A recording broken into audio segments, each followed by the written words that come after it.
And good morning, good afternoon, or good evening to everyone. And welcome to this second ever event of e-learning pioneers. It's an event organized by Easy Generator. I'm Kasper Spiro. I'm the co-founder of Easy Generator, and I'm also responsible for like the future direction of the company. So that's the reason that AI for me is top of mind.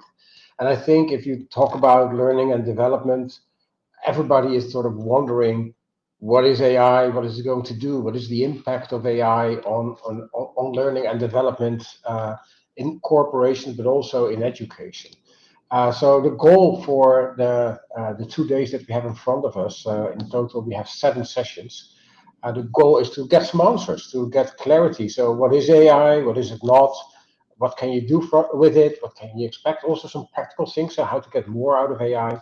So the sessions that we'll have are actually, we'll start in a moment with Sravanthi on the technical side of AI. So how does it work? What is it? The next session after that will be with Nick Shackleton-Jones. So he has a significant learning background, wrote books on how people learn, and has a specific view on AI. So he's the one that should connect AI and learning for us. Then we talk together with Nelson and Louise about the impact of AI and learning tools. So talk about what will be the impact on learning management system, learning experience platforms, authoring tools, and things like that. And finally, we have a very practical session with Karthik, who will take us through prompt engineering. So how can you create better prompts, ask better questions to AI, so you can get better results. So that's what's ahead of us today. Tomorrow we have 3 more sessions, one about text to video, together with Stefan Gerald. We will also look, and I'm really looking forward to that one as well, about ethics in AI. So we have Haley Yoon joining us. And finally, we will wrap up with Chris Wilderman. And the interesting thing is that we will look also out into the future there in the final session. And we have not only people attending from all over the world, but also our presenters are from all over the world. So we start with Sravanthi in India in a moment, but we also have people from the UK, from the Netherlands, from South Africa, from the United States, and basically all over the place. So we're looking forward to these 7 sessions, and we'll kick off with Sravanthi. So Sravanthi and I met a while ago, and she is the CEO and founder of an AI company, Gen Z it's called. And we are working together, and I already learned a lot from her. So I will leave it with that. So Sravanthi, can you introduce yourself maybe a bit more? Hey Casper and hey Molly. Good evening, good morning, good afternoon, everyone. I'm Sravanthi, founder and CEO of Gen Z Technologies. We are into generative AI solutions, uh, building enterprise knowledge search for enterprises, kind of a private GPT, which ensures data privacy. Uh, that's the company, but I come from enterprise application background plus data science background. I have a master's in AI. I'm pursuing my PhD in AI with IIT Hyderabad, one of the premier research organizations in India. That's a combination of enterprise application development plus data science plus AI plus generative AI is what I would put myself as with respect to the technology space. Uh, Other than that, I'm a mother of 2 kids, and I'm also a wife, daughter, sister, along with my career goals, right? Yeah, and pretty passionate about technology, pretty passionate about solving problems for people, making impact in regular lives. Okay, thank you. Well, that introduction makes it clear why you're the right person to ask all the dumb questions that I have. So let's start with the first one. And basically, the thing is, can you provide a simple explanation of what AI is and how it works? So AI, it all started with can we mimic human intelligence, right? The name itself says artificial intelligence. So the thing that sets apart humans with respect to all other species is intelligence.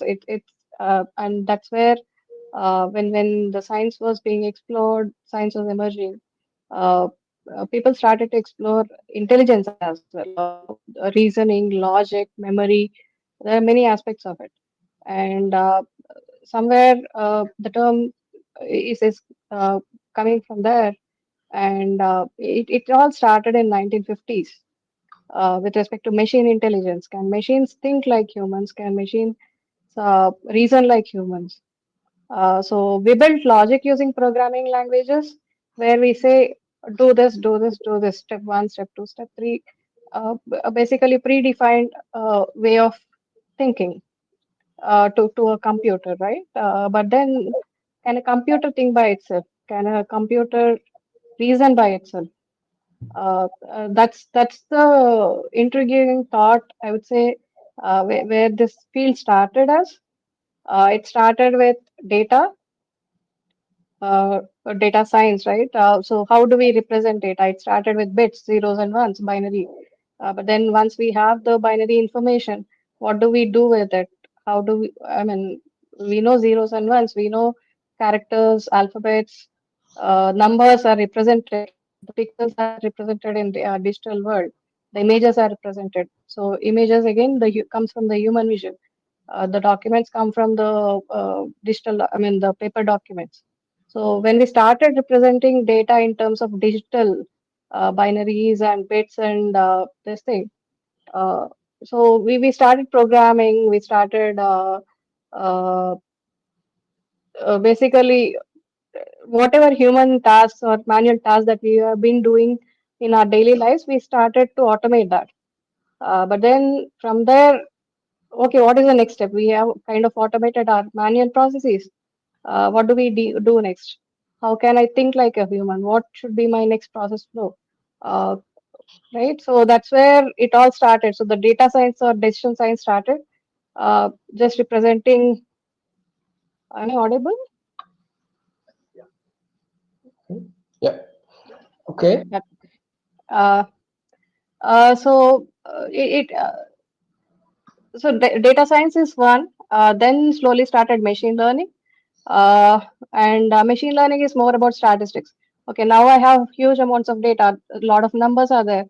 Uh, I know these insights from this data, so I can make out these are the forecasts, like how my sales happened over last few months for last 1 year. What were my sales in January, February, March, and all. So I see trends over years, over months, over days, which is kind of statistics and data science. Now I see the trends. What do I do about trends? How do I make use of these trends or insights that I'm getting out of the previous data? Right. Then came the forecasting part of it. Forecasting is where the machine learning kind of field emerged, saying, okay, now I have my previous trends. What can I predict out of it? What can I prescribe out of it? If my sales are like this, and I see, say, my sales are going up in Thanksgiving season, can I predict for next year also there will be a increase in sales along the holiday season? Is it just Thanksgiving or is it any other holiday as well? Can I Uh, ask a question on that? yeah, Because that prediction that you make based on data, because it's called artificial intelligence, but is it really intelligence or is it just because sometimes you also read it's just using patterns, recognition of patterns and a lot of data and just guessing based on that what the next word should be. So that doesn't sound intelligent, but the predictions that come out of it look intelligent. So is it intelligence according to you or is it something else? it's not intelligence, I would say. It's just basically identifying patterns across your previous data, and based on those patterns, you are predicting something else in the future. I mean, do you call that intelligent? To some extent, probably yes, because you are able to make some predictions.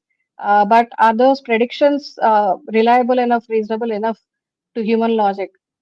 Correct. Can is machine by itself able to do it uh, without that past data, right? Humans probably we see some trends and we can make predictions without looking at all these data. Also, we can still make predictions. Correct. Yeah. But to a computer, the data is important to be able to predict. But And just a small set of data is not sufficient for a human, say, probably, or for a kid. If I say here is a cat, I show a kid two or three times a cat, and anywhere in the world, any place he goes, any kind of cat, the kid recognizes it. But to a machine, I'll have to show thousands of such cats before it's able in to different recognize. settings for it to be able to recognize. So So, do I call that intelligence? Probably to some extent, it sounds but more just like an it's a human educated word. guess. Okay, and just next question for me would be: can you give us just examples, because AI is not new. You already mentioned it. It started in the 50s or maybe even before that. So can you just give examples of everyday things where we use AI, maybe without us actually being aware of that? Sure. So, I mean, I think the OTT platforms like Netflix, the music platforms like Spotify, we have them every day today, right? So, the kind of recommendations, the movie recommendations or the web series recommendations that you get is kind of AI without you knowing it. It's called a concept called recommender systems. The shopping experience that we have, if you go to Amazon, order something, you get product recommendations along with probably a laptop. If you buy a laptop, you get recommendations of a laptop skin, what do you say, a mouse, a keypad, an adapter, the accessories of the laptop. So, where does all this come from? Again, recommendation system.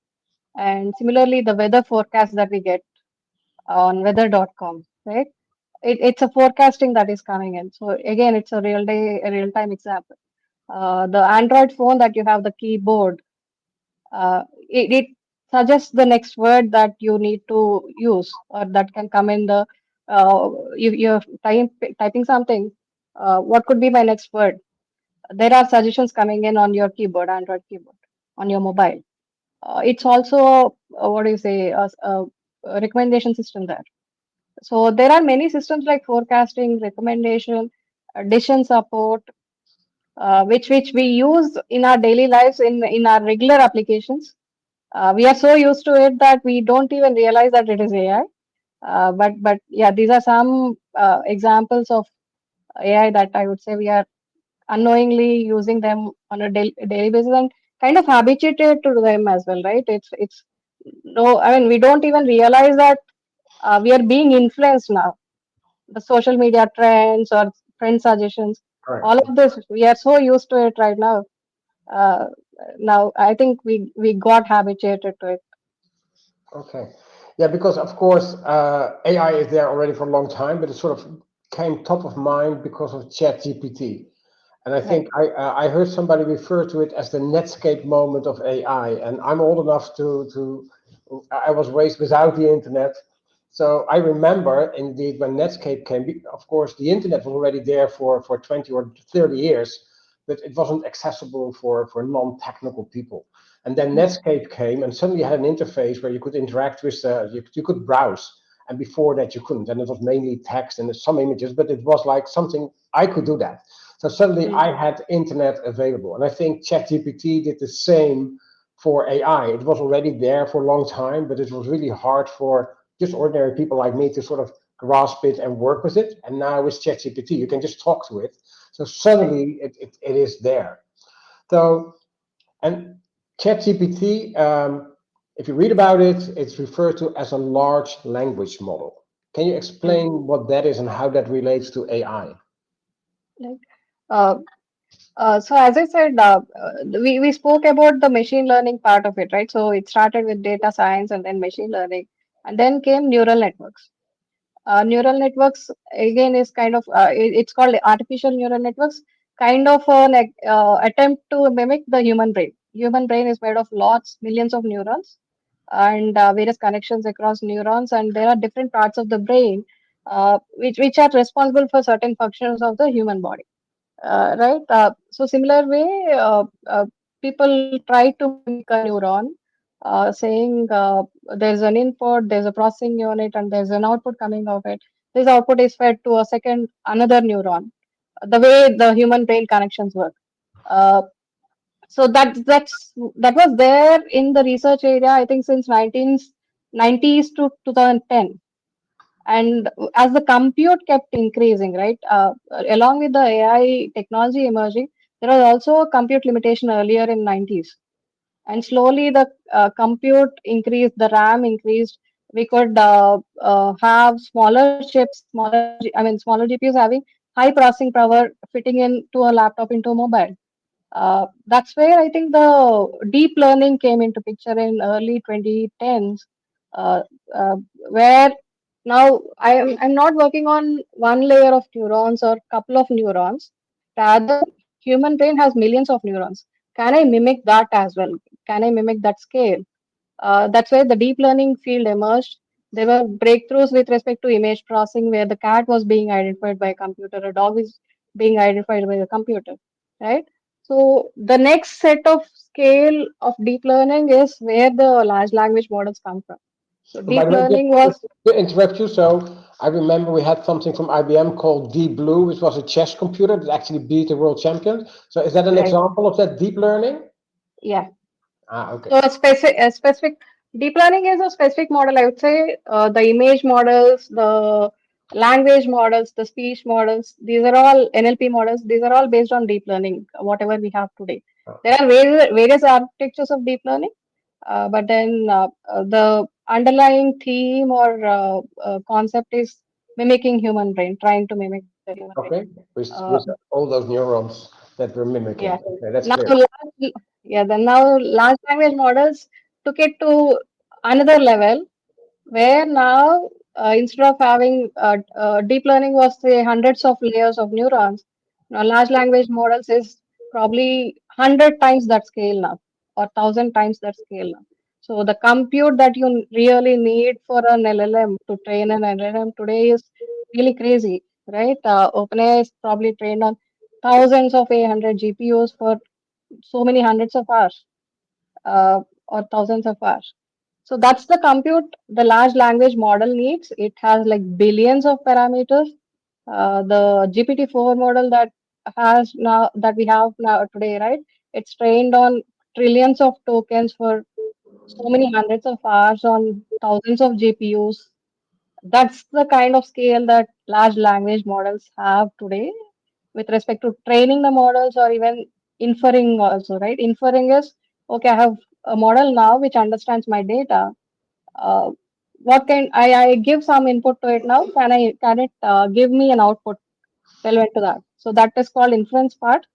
The training part is where you're teaching your architecture, whatever that LLM architecture is, to learn from the data, right? So there's a complete paradigm shift with respect to the software world that we saw earlier to the AI world that we are seeing today. So in the software world, we used to say do step one, step two, step three, basically until step n steps, saying this is going to be my data. Given this data, you do validate, you process, you give an output, you render on the UI. Where these are all steps processed in a sequential manner, and you get a specific deterministic output. In the AI world, what we are saying is, I give you my data, I give you my output, what is the expectation? You build the model, you build the logic. So the architecture, the steps, what is a black box basically right now. Yeah. We don't know what goes in. I mean, we know what goes in, we know what to expect out of it, but how it is processed is a black box today. Okay, I think I understand that. So that sort of explains why it's a larger model. So it's like basically a huge brain that they sort of mimicked and created, and it's the difference is it's growing and growing the amount of neurons. But so how does that language fit in? Because you can now just speak a natural language to ChatGPT or any other on any other AI engine, but it can also talk back, and I can speak Dutch to it or English, and it will give me an answer. So how does that work? So basically, with so many neurons and so much of again, as I said, right, it is fed so much of internet data that is available on the internet today, that these large language models are able to understand the grammar of the sentence, right? So it knows what a subject is, predicate is, and how to form a sentence, and what grammar, and basically it's all predicting the next word. So when you are the way we see this seasonal trends, right? You're given a multi-year, say 10 years of data, the model is able to predict the next year forecast. Yes. Similarly, for language, each word is represented in a number, and with so many words and vocabulary in any language that we have, uh, this is all fed into a, what do you say, a million or billion parameter model, so many neurons. And I say, okay, this is my data, learn from it and try to predict the next word. So large language model, if you look at the inference part of it, it is just trying to predict the next word based on the probability of the data that I have seen earlier, Okay. right? So that's the generation part of it. What could be likely my next word going to be, highly probable next word going to be given a certain context. So, but if you then sort of break it down to that instead of well, we talked about intelligence or whatever, but it sounds more like because of the huge amount of data, it's just using very smart statistics and data analytics to indeed predict the next word, because that's sort of Right, what it boils down to. right. Okay, okay, clear. But the kind of patterns that we see probably is what it has learned, right? Correct, What word comes in a given context? What is a highly probable word that is coming in the given context is what it has learned from again a vast amount of data. But then for each language, there's a set of for each context, there's a set of words. For each language, there's a set of words. correct. Uh, but that's yeah, underlying it, it's all probability. But that's interesting. So you train a large language model by feeding it data, and we all know from ChatGPT, sort of they fed it like first a whole library of books, and then it sort of starts getting the internet completely into it. And it means you train it on existing data, and with that, it's better at predicting the next word, basically. If you look at that, does it mean that if I ask a question to something like ChatGPT or any other AI tool, that it will only reflect what it found? So the question is, can it create something new, or is it just replicating what it found and it gives me the most likely answer? So, for example, can you do innovation with AI, or is it just replication of what is already there? So I would say innovation. I mean, you can use AI. Again, it has to be human intelligence using AI as a tool to come up with some innovative concept or completely radical uh, uh, new thing, right? But by itself, AI is able to create movies, scripts, songs, pictures, images, art form, and all. But if you look at it probably is taking from previous content. So all of this, if I categorize as content, various forms of content, it learned from previous content and then it is able to generate some new content to some extent. Uh, it is helping in drug discovery, new drugs coming out of using AI models, new proteins coming out of using AI models, right? New molecules coming out, new chemicals coming out. So there's a lot of things that are coming out, but again, it is up to us to validate, test, try, whatever the process was earlier. I think that doesn't go away. Your testing still has to be done. Your human trials, if it is medical healthcare, right? The human trials have to still go on. It gives us new things. It creates new innovation, but then that has to be tested and tried out. Can it come up with a new technology called blockchain, another cryptocurrency? I really doubt. Mhm. But can it come up with new proteins, new molecules, new chemical compounds? It definitely can give a set of things which has to be tested and tried out by humans again. Okay, because that touches on two interesting topics, and part of that is like more ethical, which we will cover tomorrow with Haley, but there's also a technical side on it. So it is about forcing and copyright.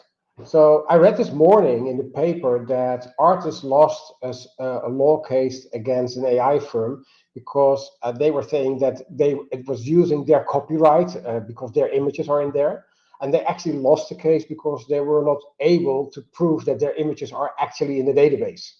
So it's not the fact that it maybe is it is using data and images, but they were not able to prove that it was theirs.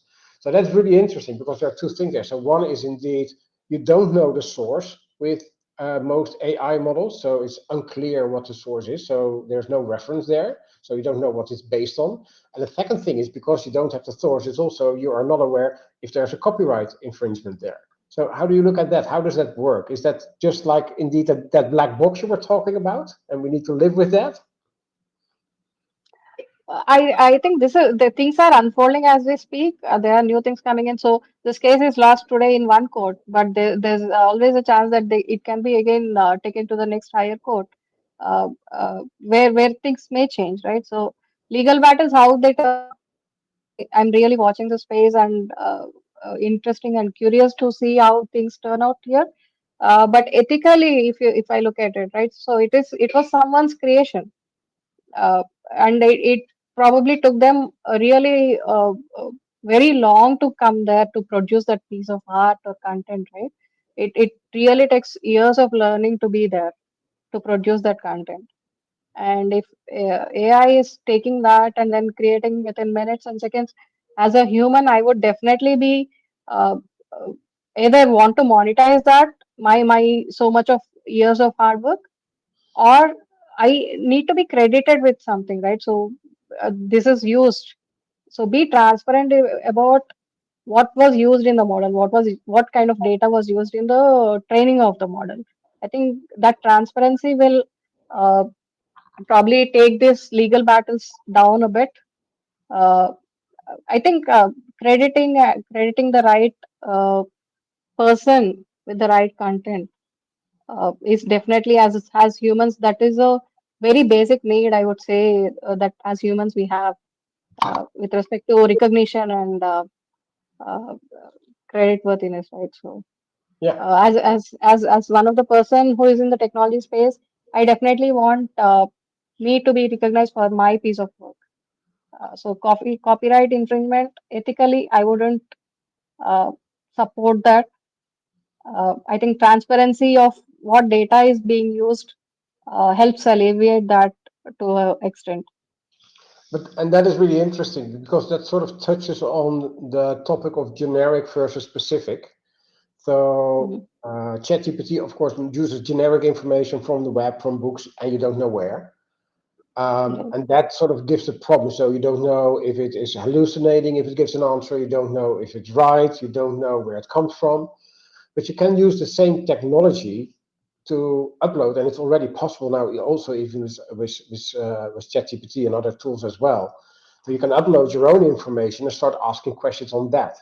So if you look at corporate learning, that is probably something which is more interesting. So the technology with your own specific data. So you know you feed it the right data, then the copyright thing goes away, and also the information becomes much more worthwhile. Do you think that if you look at the usage of AI, that those kind of applications will be also coming up and maybe even more important than a generic thing like ChatGPT?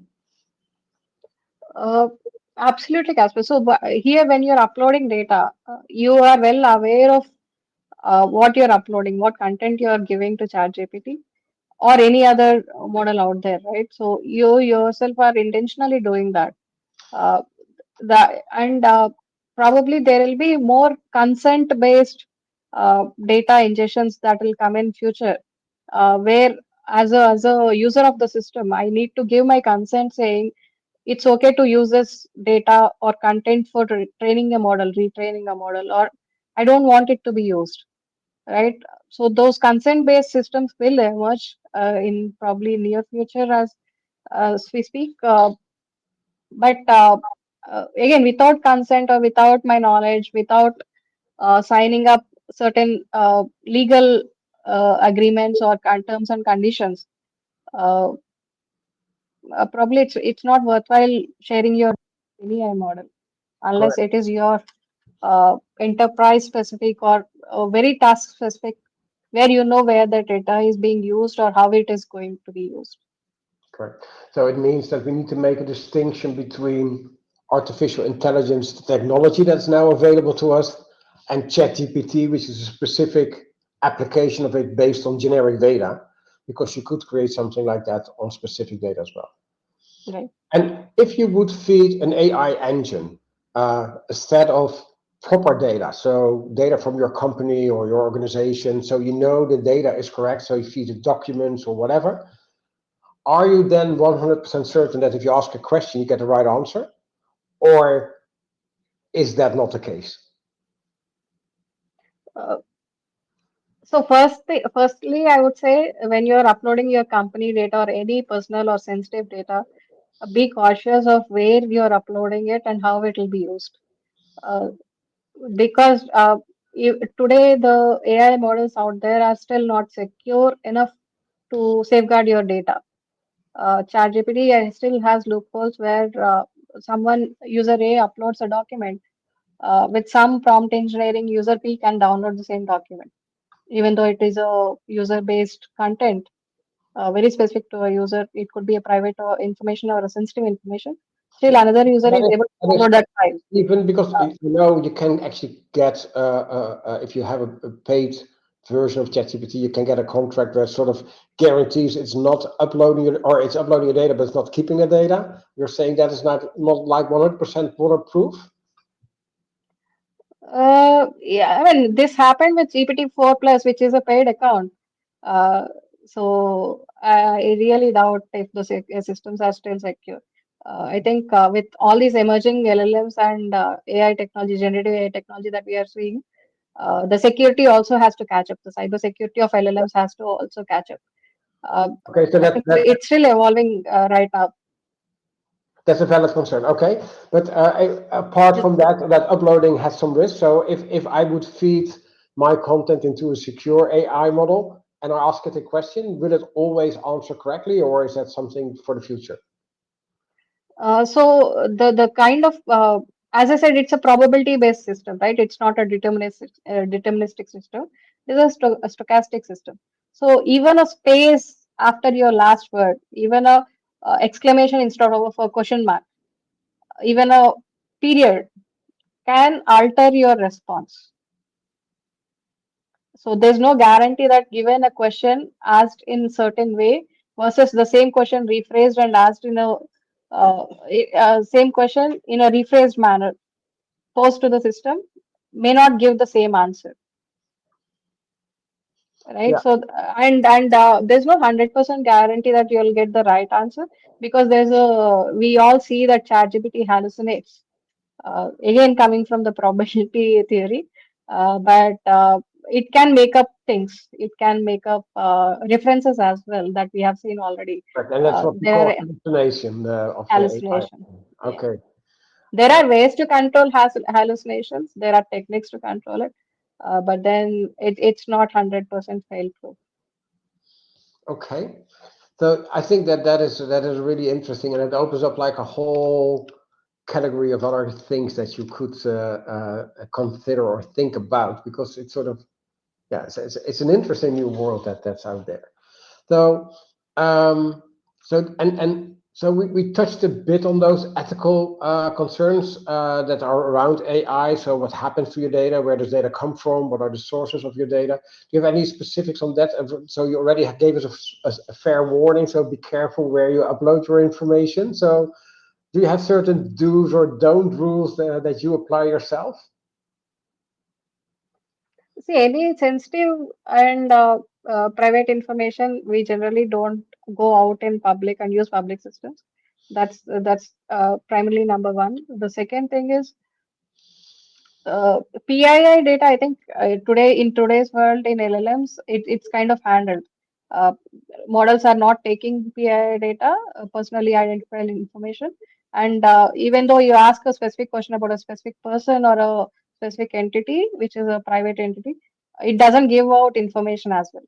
It says as an AI, I'm not allowed to talk about it, right? So Correct. that kind of handling is already there in place today. Probably it was not there 1 year back. Uh, but then rest, well, what you're asking and what information you're putting out in public systems is something it is to be very cautious about. I mean, that's the recurring thing I'm keep talking about now. But be very wary of what you're putting out there. And another thing that I was wondering, so I know it is, of course, also like a new way of searching information, like we used Google in the past. And from Google, you know that they build a profile of you over time.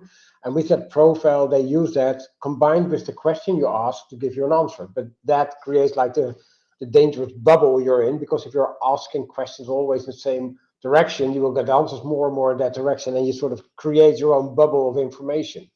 Does the same thing happen with AI? Does AI also build a profile, and does it take into account what you asked before in generating those answers? So there's something called context, Casper.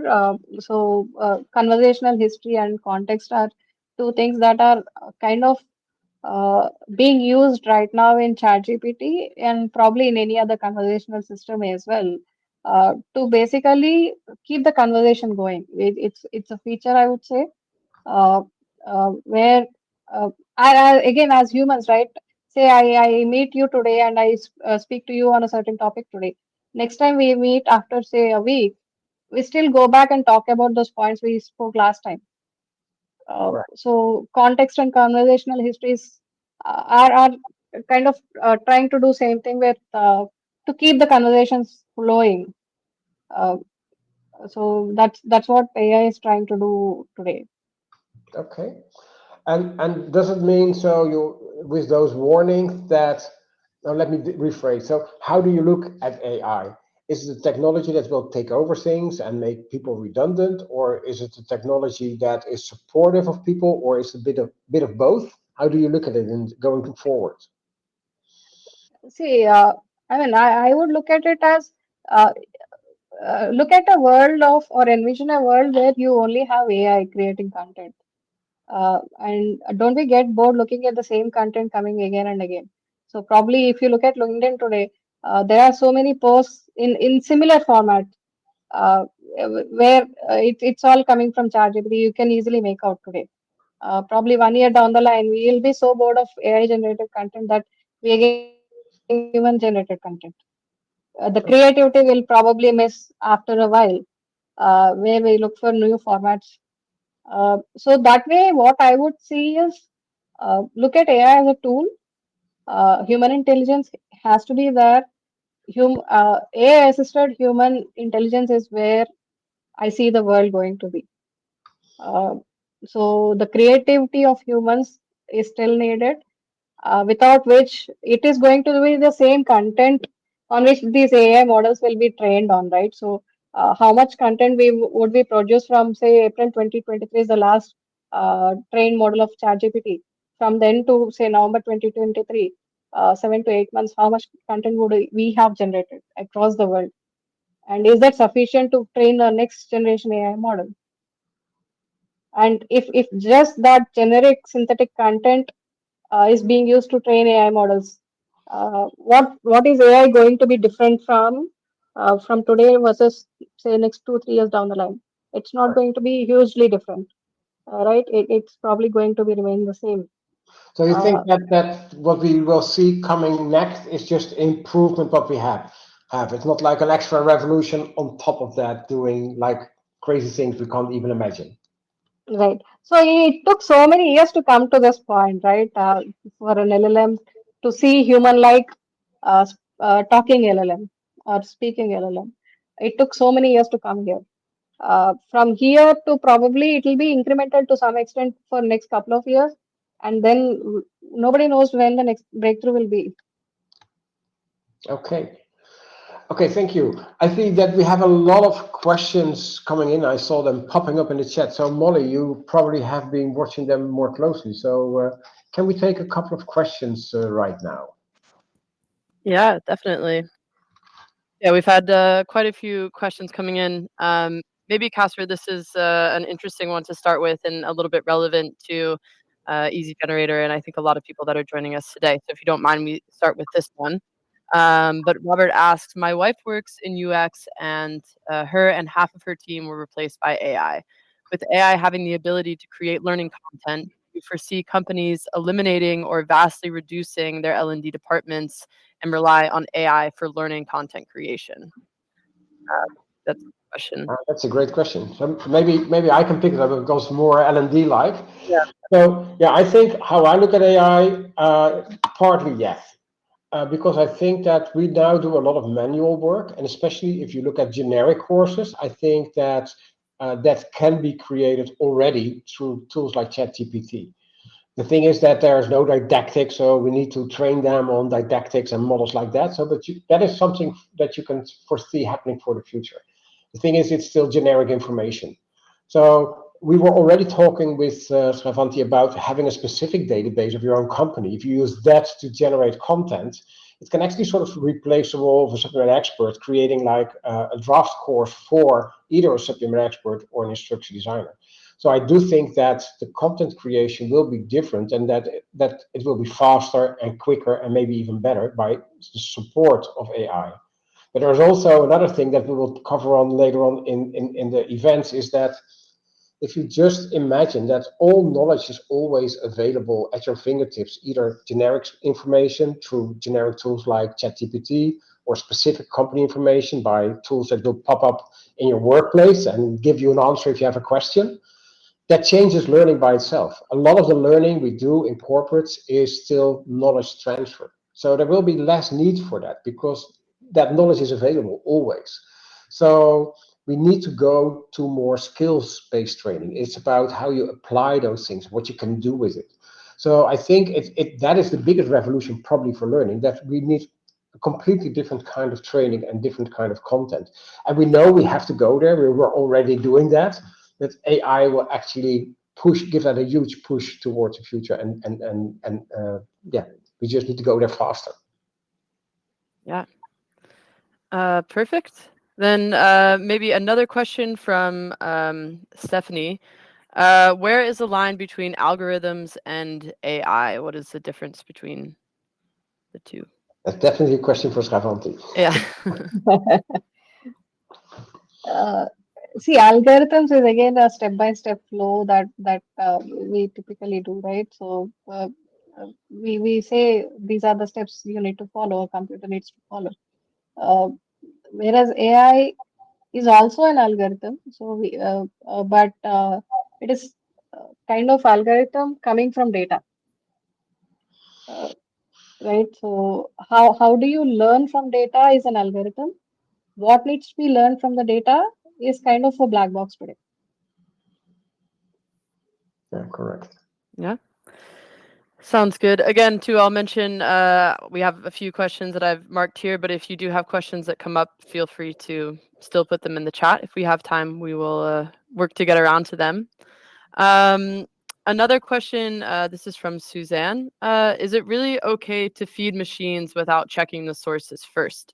It is a question of ethics. So I know that we mentioned, yeah, that ChatGPT was fed, a lot of books to start. But yeah, can you do that without checking the sources, and what's kind of what do people do around that? I think that's also for you, Sravanthi. See, there are plenty of books where the authors have copyrighted their content, right? The books or whatever. It could be books, it could be art. Uh, uh, but then today, once I buy a book, I'm kind of paying for the IP as well, paying for the copyright as well. So to some extent, I have rights on that content. Uh, I mean, that's how I see it. I perceive it. Probably not to an extent where I can completely monetize that content that I bought for a nominal price of that, uh, whoever created that, right? But then once I buy it, probably it's I have some ownership on that. But that's That's how interesting, I will. because that means that you go to sort of like a Spotify model. So in Spotify, if your album or song is played, you get a few cents for that. So basically, if I engines would be able to track where the source is, and if they actually use your content, you should get like a small fee, and with that, you pay for copyright. Oh, that's an interesting one. I haven't thought about that yet. That's nice. Yeah.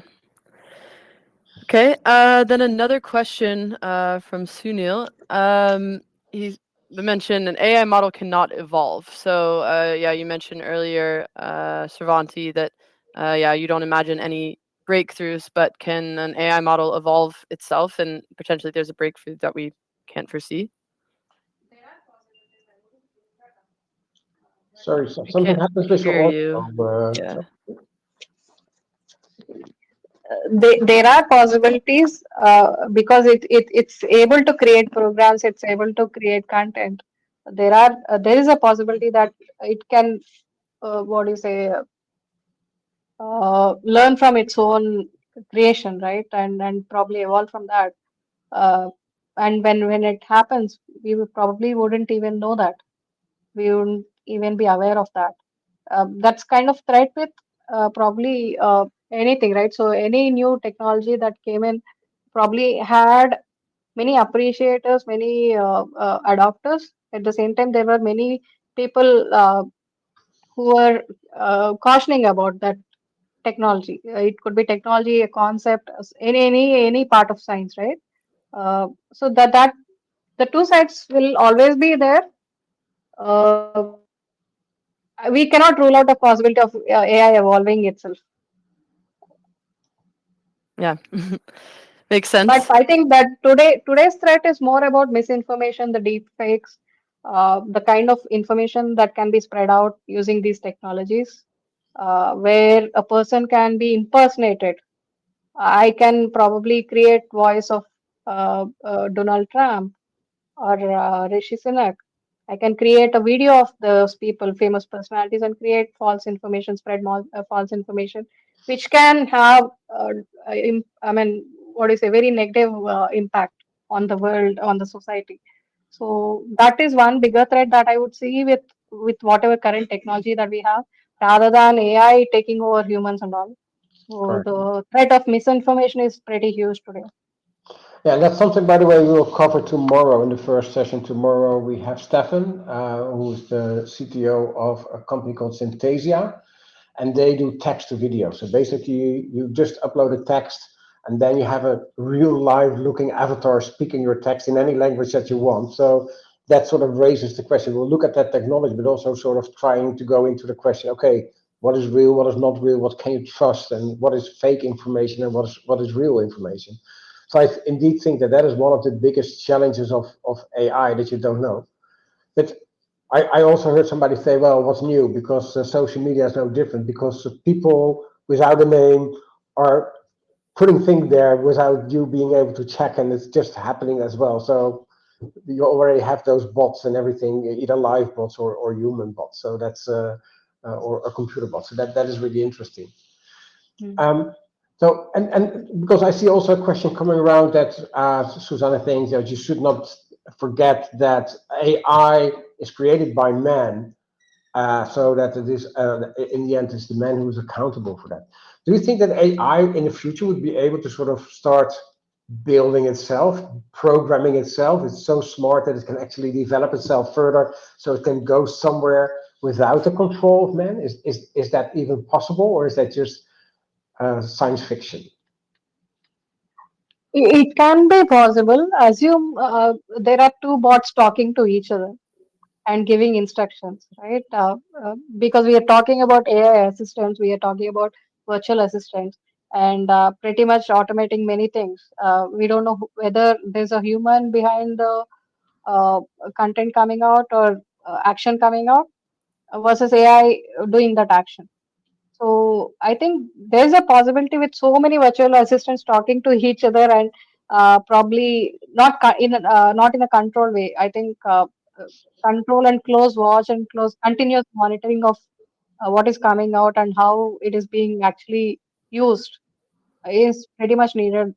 Is what I would say. Even though you automate many of those things, but continuous monitoring is something that is pretty necessary. Okay. Um, any other questions popping up, Molly, in the chat that we haven't covered yet? Yeah, there are a few around ethics, and I think, yeah, maybe we'll save those questions for our session tomorrow, which is really focused on the ethical side of AI, specifically in the learning field. But we can also kind of answer those general questions. So maybe hold on to those ones for tomorrow, and we'll take note of them. And maybe we have time for one more question. This one is coming from Janny, but where does machine learning stop and actual AI start? What is the separation of the two? Machine learning is also part of AI, I would say. Machine learning is a subset of AI. There are no boundaries as such. So if I look at AI as a what do you say concept, the statistics, probability, mathematics, computer science, machine learning, probability theory, the decision science, neural networks, deep learning, LLMs, all are part of AI. So AI is a big superset of what we call as artificial intelligence, and these are some small subsets of the ways we try to achieve that artificial intelligence. I see Okay. one more question that really interested me, and Yeah. it's like narrative AI. So, is an AI answer representative of the human diversity? Because, of course, if you put all the information through together and you sort of take the average, you never get diversity. You get like sort of generic answer. Is it smarter than that? Can it be more diverse than that? Will it take that into account? Uh, if I look at the world representation of where the content is coming from predominantly, right? There are certain parts of the world where the internet is already penetrated heavily, where there's a lot of content being created on the internet from a specific geography. And even within specific geography, probably a certain specific kind of uh, regional or attributes of a personas creating that content, right? So that way, I would not say that it represents the entire diversity of what we have today. Probably it's still biased. And Uh, that bias is just because the Western companies were earlier by putting up information on the web, so there's more. It's just a quantity thing. Right. It's just the quantity thing, and if you look at the quantity that was created or that's out there, it doesn't represent the entire population of the world. Probably some parts are left out. Probably the developing countries do not have so much content. Uh, Certain languages do not have so much content. Certain sectors do not have so much content. Correct. Right. So that way, it's not a representation of diversity, I would say. There is still a dominance of certain attributes. Okay, clear. I think that's a great way to end it. Or is there another burning question, Molly? Or No, I think that's a great way to end it. And yeah, we have a question from Sylvie coming up about how to get buy-in for AI and L&D, but I think that's a great question for the session that we have coming up next with Nick Shackleton-Jones. Yeah, we can cover that in the next session. But for now, yeah, thank you so much, Sravanthi and Kasper. This was yes, really, really really thank great, and I think a nice way to kind of set the theme for the day and for tomorrow, just to get a good understanding of AI as we kind of leap into the next session. So yeah, thank you very much. indeed. Thank you, Savanthi. It was really, really interesting. Thank you, Perfect. Casper. Thank you, Kamali. Yeah, thank you. So, yeah, we'll stay on here. The next session starts in just under 5 minutes.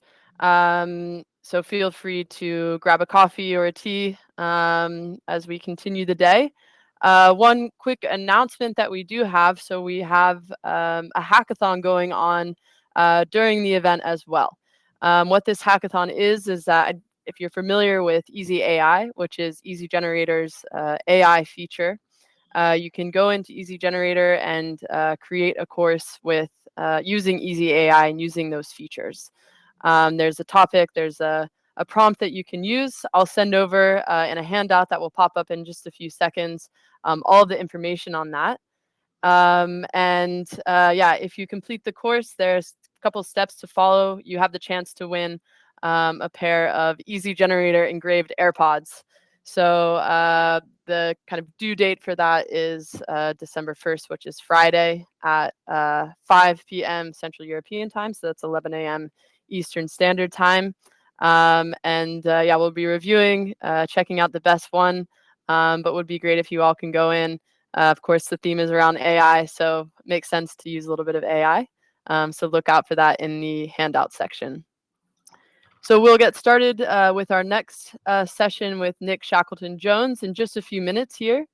But yeah, in the meantime, feel free to grab a coffee, and we'll see you back in 2 minutes.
All right. I think yeah, it's time that we can get started. So yeah, Nick, thanks for joining, and Kasper, I'll hand it over to you to do an introduction.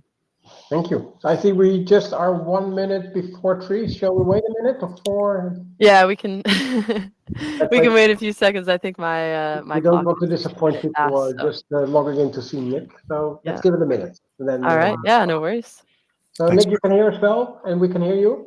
I can hear you loud and clear. Can you hear me? Yeah, perfect. Yes. Okay, just doing a check there. Yeah, always good when it works.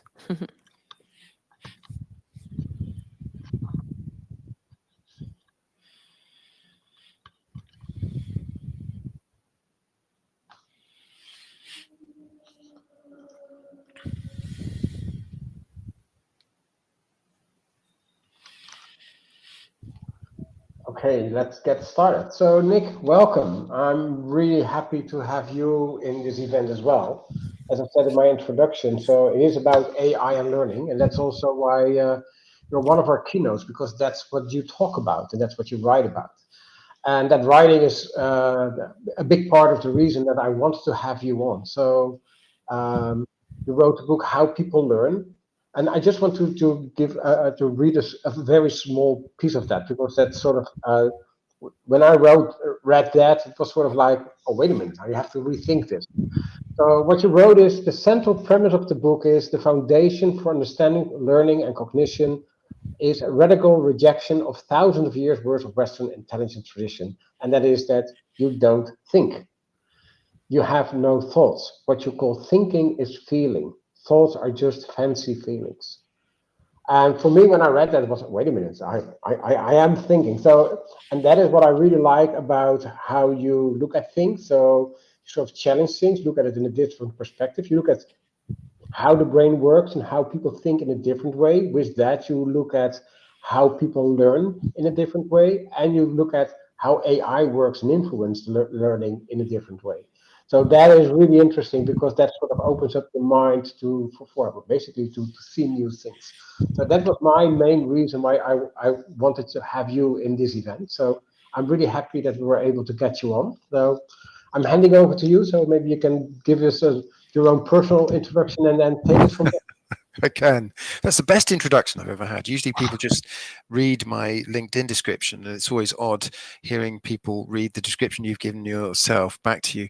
The reason that's the best introduction is because that's the core of the book, really. The central idea is that thinking is just fancy feeling, or to put it bluntly, you don't think. It's going to take people a while to figure that out, but neuroscience is converging now on that conclusion. Hundreds of years ago, we thought people had souls and bodies, and the smartest people on the planet constantly agonized over how the soul and the body interacted. And then we realized that we just kind of made it up, and the soul is just really a kind of a function of the body, really. it can be reduced to that. And the same is true with thinking and feeling. We created this weird kind of reason and emotion divide. But as soon as you look at animals, of course, it falls apart. Why is that relevant to AI? Well, you might join a call like this and think, why on earth would I listen to some learning bod talking about AI when I can go on TikTok and hear, Sam Altman or whatever, or Elon Musk talking about it? I would be hugely skeptical of the tech bros, because generally the flaw in their thinking is that they don't understand human intelligence. So they make these hyperbolic statements about AI, which is so wide of the mark because they have no idea how human intelligence works. And as a consequence, they'll talk about general intelligence or artificial general intelligence in ways which is just very misleading. But let's get into it, because for anybody listening to this, I love the fact that you're using chat. I like to monitor chat as I talk. I'm quite provocative, as you probably picked up already. I'm going to go quite fast because you're all smart people, but challenge me and pop questions in, and I'll keep an eye on those as we go. So, Molly, can you do the honors and get the I've got some illustrations of what I'm describing. Get the slides working. Fantastic. So Microsoft Teams is built for it's fine. It's quick. Yeah, there we go. That's me. Thank you. That's me doing my best to look like a thought leader, which is what you do when you've given up on being an Instagram influencer, I've discovered. But look, I'm going to talk about very quickly learning AI and then learning an AI. That's because learning and AI exists at the intersection of two things which are very poorly understood: learning and AI. And so I need to talk a little bit about both of them before I can talk meaningfully about how they combine. But first, a question. Use your chat boxes if you can. What do you remember from school? By school, I remember your teenage years, sort of 13, 14, 15, 16, 17. What do you remember from school? So I'd love to see in the chat, what do you remember? What sticks out in your minds? I've got a guess. Ooh, being cold and hungry, love that. Roman Empire, Roman Empire, yes. How often do you think about the Roman Empire? The playground, homework, playing football. Some teachers, which teachers though? Iron brew bars. Oh, how could you forget that? Yeah. Hi from Germany. Blazers. School uniforms comes up a lot. Milk bottles. Yeah. Yes. Friends. The one time a teacher was an idiot. Maths teacher. Lame lunch. The feeling of being with my friends, actually a lot. Maths teachers, music teachers, poor teaching. Good teaching generally, poor teaching get remembered. Inspirational teachers and bullying teachers. Hatred of maths. Pimped lockers, love it. Yes. Rules, bells, loves of math, love of reading. Chewing gum at the table, yeah. Algebra, memorization, Shakespeare, exams, yeah. The canteen, chemistry teacher. It's really interesting. This is a really good collection. It's probably one of the best collection of responses. The majority of things, food gets remembered a lot, friends get remembered a lot, relationships, teachers, either terrifying teachers, events, practical things you had to do, gets remembered a lot. I love chewing gum under the desks. What do all these things have in common? Can you guess? I was a teacher. That was my first job as a psychology lecturer. All of these things elicit some kind of an emotion. It can be something quite small. Actually, if you absolutely love algebra, it can be algebra. But they all have one thing in common, which is they're things that create a reaction in you. So, if something catches on fire in a classroom, you will remember that. If somebody's particularly mean to you, you will remember that. If school lunches are horrible, if you're cold on the rugby pitch, you remember that. Very little of the content sticks. So, another question. What is your one word? If you had to use one word to describe what it is you look for in your working life, when you come to work, what is it that you're looking to kind of give and receive? What would your one word be?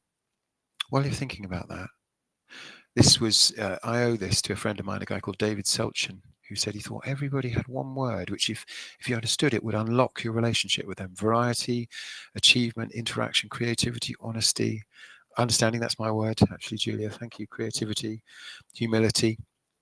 Brilliant word. Money, that's good. Honest, contributing, friendship, challenge, balance, autonomy, passion. I do this exercise a lot with leaders. One of the challenges that you have with leaders is you have to get them to flex their style. And what they don't understand is that different people in their team are motivated by different things. So if somebody in your team is motivated by creativity, you need to connect them to creative projects and creative opportunities. If somebody's motivated by growth, you need to say, well, this is going to be a stretch challenge, but I think you're going to grow through it. So that was the second thing I learned as a psychology lecturer. The first thing was that actually the only things that stuck with people were the things that they got a reaction. And the second thing was that you can't predict what they're going to react to confidently unless you know them at quite a deep level. Because one person, for example, if you're on a train, this is the example I use in How People Learn. If you're on a train and you care about architecture, you might remember a very different journey to your friend sitting right next to you who doesn't care about architecture at all. You remember all of these different interesting features whilst they forget all of that. So what does this tell us about learning? Well, what I realize is that learning and education are two completely different things. This is going to be super relevant to AI in learning because actually, really, I'm only seeing AI in education. I'm not yet seeing AI in learning. I'll explain why. But actually, generally, when people say, I'm going to talk about AI and learning, they mean I'm going to talk about AI and education. Education is this weird ritual where we take some content, typically factual content, and we sort of push it out at people in the form of a lecture, or a module. Whereas learning is a natural process. We do it, rats and cats do it, and it's based on our reactions to events that happen to us. And when you think about the application of AI to learning, it's almost entirely unclear. Almost nobody talks about it. When they talk, they're talking about the application of AI to education. So let's talk briefly about learning. So what do we know? 1949, Donald Hebb famously said, neurons that fire together wire together. So the basis of neuroscience, most of us know that as you're moving around the world, your neurons are firing and reconfiguring, depending on what they're firing together. What are they storing? Nobody knows. Turns out nobody knows. They're not storing exactly anything because you don't remember anything perfectly. Unlike a machine, you don't have a photographic memory. Even people who claim to don't actually. You don't remember sounds or anything perfectly. So what format is your organic system, your nervous system, using so that it can reconstruct memory? Because we know memory is always reconstructive. Sheldon Cooper does. Oh yeah, only fictionally. So what format is it using? Well, this was the question I answered in How People Learn, which is it's a radical idea. You are only storing your emotional reactions to things. You don't actually remember anything that happens to you. You only remember how it made you feel. You might think that's crazy, but it's because we tend to think of emotional reactions as being big, gross, like happy, sad, whereas in fact, they're very subtle, as people like Daniel Kahneman showed in Thinking Fast and Slow. System one is this massively powerful system, largely hidden. So we store our emotional reactions to our experiences and we use those to reconstruct what happens. How does that help us? Sounds a bit academic. It means Can I ask a question on that, Nick? Because is there any evidence for that you store like those feelings, those emotions, instead of like the actual thing? So how do you? Yeah, the question is there any evidence that contradicts that in a sense? So I've got a whole load of bits of evidence which I like. Some of them are older, some of them more modern. Modern neuroscientists like Antonio Damasio says a great many similar sounding things in Descartes' era. Mary Helen Imodino Yang in her book Emotion, Learning and Memory draws on very contemporary up-to-date neuroscience around this. She says at various points that you cannot separate learning from emotion, that they are the same thing. In fact, that learning is a subset of emotional processes, very similar to what I'm saying.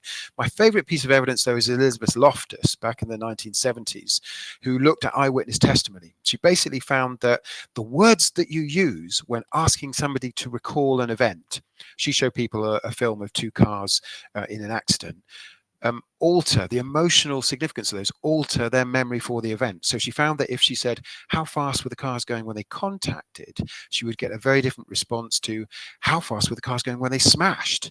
So all of the evidence has been there now for decades. We just haven't been able to make sense of it. That's the simplest way of grasping what I'm saying.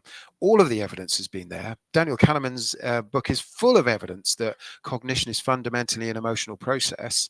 We just haven't been able to line it up into, you know, a kind of an overall general theory. So that's my answer.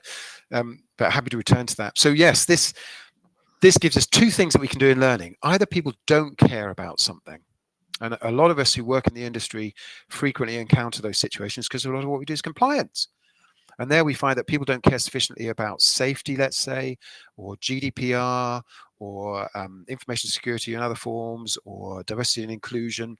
And there we sort of intuitively know that we've got to have some kind of emotional impact if you want to change people's behavior. We can't just throw more documentation at them. But the other situation that we encounter is where we know that people care deeply. For example, I find that new starters desperately want to fit in. When we did this kind of work at BP, the most popular thing that we ever created for new starters was a checklist. Thousands, hundreds of thousands of people downloaded it. Why? Well, because it's the same reason you use Google. When you've got a problem, when you care about something, you will pull the information.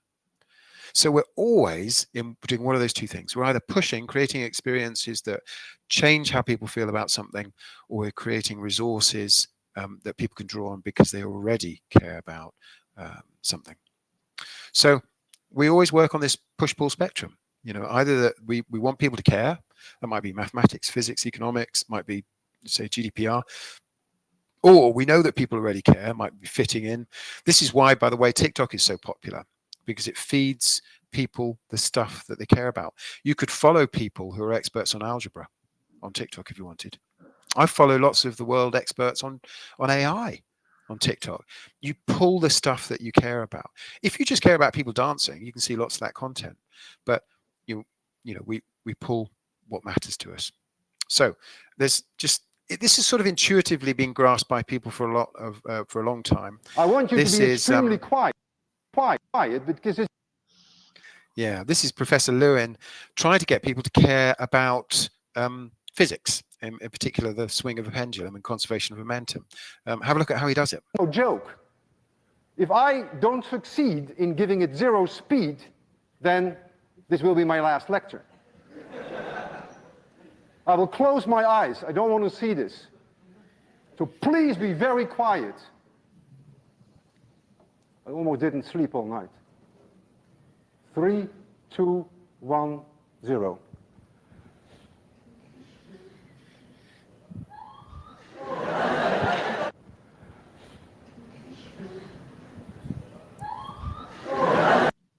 So you see, he intuitively grasps that it is, you need to give something that isn't significant to somebody emotion, some effective significance, if you want it to be recalled. That video, I think, was watched sort of millions of times. And many of us who've been involved in teaching in one form or another kind of get that. You may not be convinced. You know, it's a radical idea. Of course, you shouldn't be convinced. You should challenge. Let me take another tack. How would you do these things?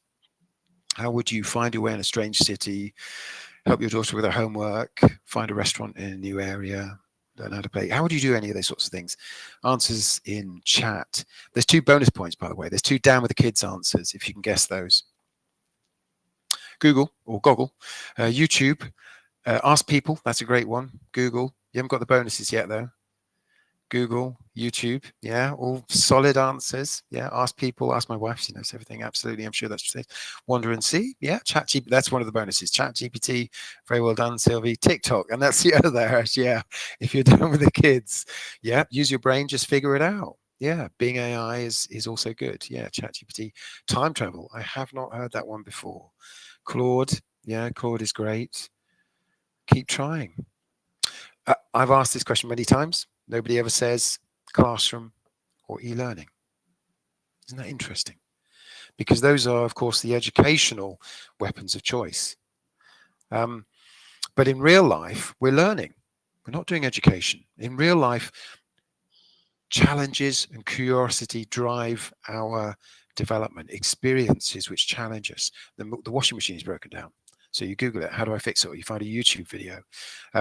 You draw on a resource. So I wanted to illustrate this point because sometimes people don't quite grasp what I'm saying by challenges. And so I'm going to need a volunteer. And sadly, since it's just the two of you, Kasper and Molly, this is a real experience that we created to drive learning for graduates starting at Deloitte. I was chief learning officer at Deloitte. That was a kind of last big role, and new people into the company, new graduates, didn't understand how to stand up and talk about a topic because they'd never been trained to do that. So we created a challenge. We get them together in a room and we'd say, pick a card. They're numbered 1 to 5, and you have to talk about that topic. So who would like to go? Kasper or Molly? I give the honor to Molly. So yes. Yeah, I can go. Very good. I will pick lucky number 3. Lucky number 3. Good choice. Yeah, thank you. So you've got 60 seconds to talk on this topic. Right. I'm sure the listeners that we haven't arranged this in advance, so it's a surprise to you, Molly. The topic is, hopefully you can see that, my most impressive dance moves. My most impressive dance moves. So yeah, I'm sure you're an expert on this topic. So take it away, starting now. All right. So yeah, this one actually I think was a popular one like 6 years ago, and I can't remember what it's called. Of course I can't remember, but it's the one where you kind of go like this and then you move. And I was with the floss. Thank you. I have some, someone put it in the chat as well. So I have some younger cousins, and they were able to do it so fast, and I was like, okay, well, if you guys can do this, I have to learn how to do this. So I stood in front of the mirror and I did it really slowly, and then I eventually learned how to do it a little bit faster. And now I think I can do it faster than my, well, I guess they're now like 13 and 15-year-old cousins. Oh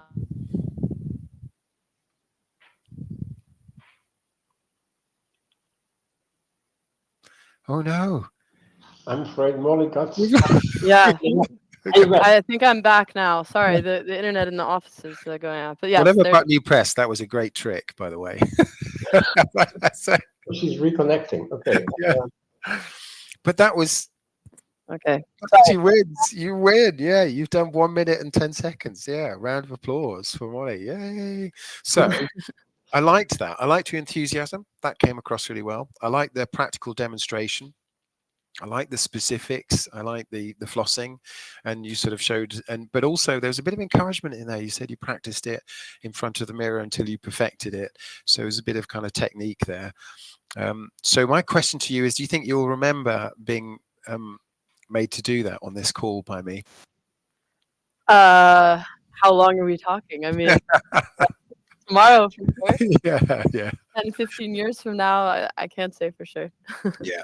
Generally, if you get somebody up on stage, for example, that memory sticks with them a long time because challenges are inherently emotional and motivating. So this is how learning works at work. So a person's learning pathway is their job. For heaven's sakes, we just stop creating silly learning pathways. A person's, I'll come back to that in a minute. A person's learning pathway is their job. If we're trying to help them, we either do one of two things. We either create resources that help them with the job, performance support if you prefer, or we create new challenges which actually elevate them into different capabilities. There's only those two things we can do. All of the other stuff is just education. It's just kind of weird self-serving ritual. So AI, enough about kind of learning. Let's talk about AI. First, big questions. Will AI take my job? Yes. So if you don't believe me, you can read Martin Ford's excellent book, Rise of the Robots. I think that, and I think Elon Musk said something very similar on an interview quite recently. There has been such a misunderstanding of AI and AI's capabilities over the years that it's just baffling to me that people think there's still an argument for saying that it won't. In particular, I think I sat through conference after conference, I guess many of us did, where we were consistently misled by kind of experts about the direction of travel. And I can summarize the direction of travel, which was broadly that don't worry about AI because it's just coming for all the blue collar jobs. It's just coming for all the routine stuff. In fact, if you're working in anything kind of remotely kind of creative, problem-solving-y, you'll be fine. This is an extract, actually, just to back this up from the World Economic Forum 2018 paper. where they said, as you can see, human skills such as creativity, originality, critical thinking, persuasion will retain or increase their value, as will complex problem solving, and often in complement to technology where we are freed of the need to perform routinized, repetitive tasks. In other words, AI and automation would tackle all the routine stuff like lorry driving, whereas us who are doing things like programming and, you know, art and music, and we will be fine. The opposite, the exact opposite, has been true. What are the first things that, you know, ChatGPT, probably kind of 3, started to conquer? Copywriting, all of the creative stuff. Midjourney, I use Midjourney now frequently. Music making is in the sights, as is movie making. That would be one of the next things to go. And actually, lorry driving is kind of safe for the time being. So I think it's worth just pausing for breath and noticing that we were, because often I think human culture doesn't do that. We don't stop to reflect how utterly wrong we were about things and ask why. But we were completely wrong about that. So how quickly becomes the question? And it depends a bit. Depends really on these 2 factors of commercial opportunity and ease of conversion. So the stuff that's happening now, copywriting, legal, translation, recruitment, chat, that all of that is happening around us kind of as we speak. The stuff that is either less of a commercial opportunity or more difficult to convert. So for example, you know, transportation, although I was in Austin a few weeks ago and they've got self-driving taxi cabs on the roads, military applications, relationships are actually happening pretty fast. You can now have your, you know, ChatGPT partner hooked up to some kind of image generation, soon to be kind of video generation, in a kind of terrifying sort of way. And then there's stuff which, you know, possibly won't happen for a while because there isn't either the commercial opportunity and it's quite difficult to do. But we should still be worried. This is a post that some of you might have seen. A lot of people did that I posted onto LinkedIn just a couple of weeks back, got a lot of traction. I asked Midjourney to generate an image of the perfect employee. These are the first 16 images. So there's a big question about bias because in essence, large language models are constructed of bias. They're a concatenation of bias. In the same way that the Eiffel Tower is made of iron, AI models are made of biases. When people talk about bias, they're usually talking about bad bias.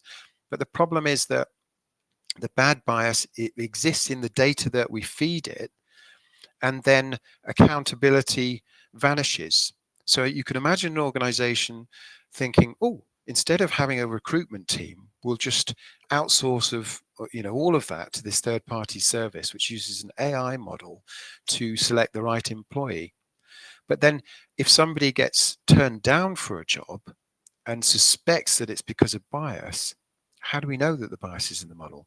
We can interrogate it, of course, but it may give us exactly the answer that we want to hear. From an organization's perspective, they've absolved any risk. If the model has been fed bad data, who is then accountable?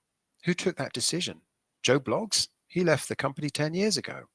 So this is the thin end of quite a big set of kind of ethical problems that you'll, I guess, be talking about more tomorrow. So will hybrid save us? I still meet the odd kind of AI optimist who I think thinks I will save us. No. If you want a model for hybrid, have a look at taxi driving. London taxi cab drivers used to have to learn the knowledge, and that meant that they had a lot of capability in their heads. It took many years to pass those exams, and they could command a higher salary. We introduced a hybrid model with sat-nav. We introduced an AI device into the car, which did a lot of the thinking for them. What did that do to the industry? Well, it just massively changed it. It created Uber. It collapsed that model of capability into a relatively low-skilled gig working economy. And of course, we can all see where that's headed. It's just a stepping stone in the direction of automated driving. So, where do I hide? Handmade pottery. This is only kind of partly a jest. It's actually a metaphor, because you'll notice that people will still, thanks for you. People, yes, and I've seen Stephen Fry's book. I think that's almost like the least of it, his talk. People will still buy things at a higher cost that are less perfect because they're made by a human being. A meal might be an example. You might still go to a Michelin star restaurant in a world where all the other meals are just manufactured by robots. You might still buy handmade pottery. You might still sit with a human coach or therapist when you can download an AI coach or an AI therapist for $5.99. So there will still be a market, but as you can see, it will be at the premium end, and learning has a role to play there. Why are people going to university? They can get it all online, apart from the exams. There's nothing they can get there that they can't get online, apart from the experience. So we'll come on to that in a second. So let's talk about AI and learning, which is the really interesting bit then. So a lot of my work is spent in these two domains, either creating experiences that enable people to grow. This is one for leaders where they are aggressively micromanaged by an actor, and at the end of 30 minutes of that, they can all tell you about the dangers of micromanagement, how it demotivates people, damages performance, and so on. So those kinds of experiences are very powerful. This was an 8-week experience for a global fast-moving consumer goods company where the executive team had to go through all of the challenges they might expect to face in the new world as they transformed. Everything from meeting their customers, hiring new people, presenting at a conference, handling difficult customer care complaints. And the flip side of that is resources. This is a really interesting story, by the way. When I joined BP, there were 8 hours worth of e-learning modules, and they were mandatory for everybody who joined. We had about 6,000 people joining a year. When I looked at the data, only 300 people had ever completed them, and we were being asked to refresh them. So I said, well, I'm not going to do that. Instead, I'm going to do something radical. I'm going to talk to people who've recently joined. I'm going to find out what they were struggling with. And we're just going to build useful stuff. We're just going to build things that will help them with all the problems that they face when they join. We're not doing education. We're going to do learning instead. So we built resources, not courses. We built short videos that told people how to fit in. We built little checklists, as I said. We've got 1 million hits. 1 million hits to this site. It's the most popular site anywhere in the organization. It wasn't mandatory. Most of the visits were elective. It was transformational for us, for the industry. People started to come to us and say, wow, we would like to do that as well. We've seen a lot of organizations kind of pick this up as an approach as a consequence.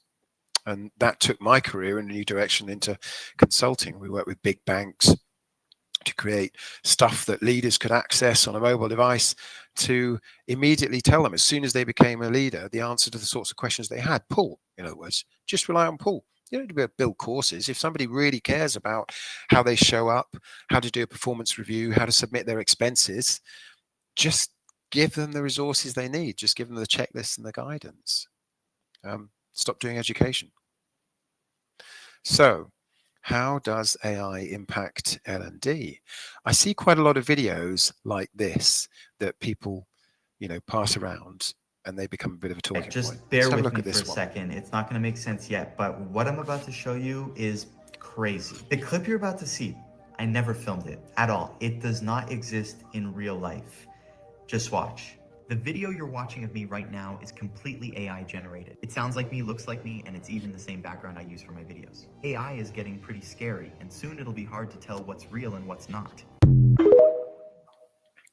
So that's a great video from Jake Rosenthal. So what tends to happen is that people share a video like that and they think, wow, this is going to revolutionize education, because instead of actually having instructors who'll just be able to have a document, feed it into a tool like HiGen, which was used to create that, and you'll have a kind of virtual instructor where, hey, we can fire all our lecturers, we can get rid of all our instructors, just type in the lecture, feed in the lesson plan, and you can have whoever you like kind of read it out to students. Is that a good idea?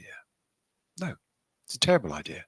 Well, why? Firstly, because lectures are pretty much the most ineffective format for learning. There's a guy called Eric Mazur who's done a lot of research around this, said they're so ineffective that we should deem them to be unethical, which is why generally fewer and fewer students are actually turning up to lectures at all. If you're thinking of that as an approach in the organization, you'd be better off not patronizing them and just sending them the document.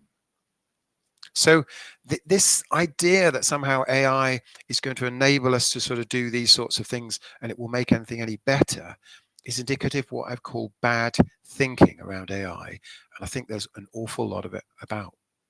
So the bad AI thinking tends to be thinking about how we can use AI to educate people. So in essence, it always takes the same form. It says, oh, look, we could take all of this content, all of these different documents, and dump it into either a virtual instructor like the one you've just seen, or we could auto create all these modules. Are the virtual instructors working? No. Are the modules effective? No. Why? Because they're neither resources nor are they experiences. So then they're not actually doing anything at all.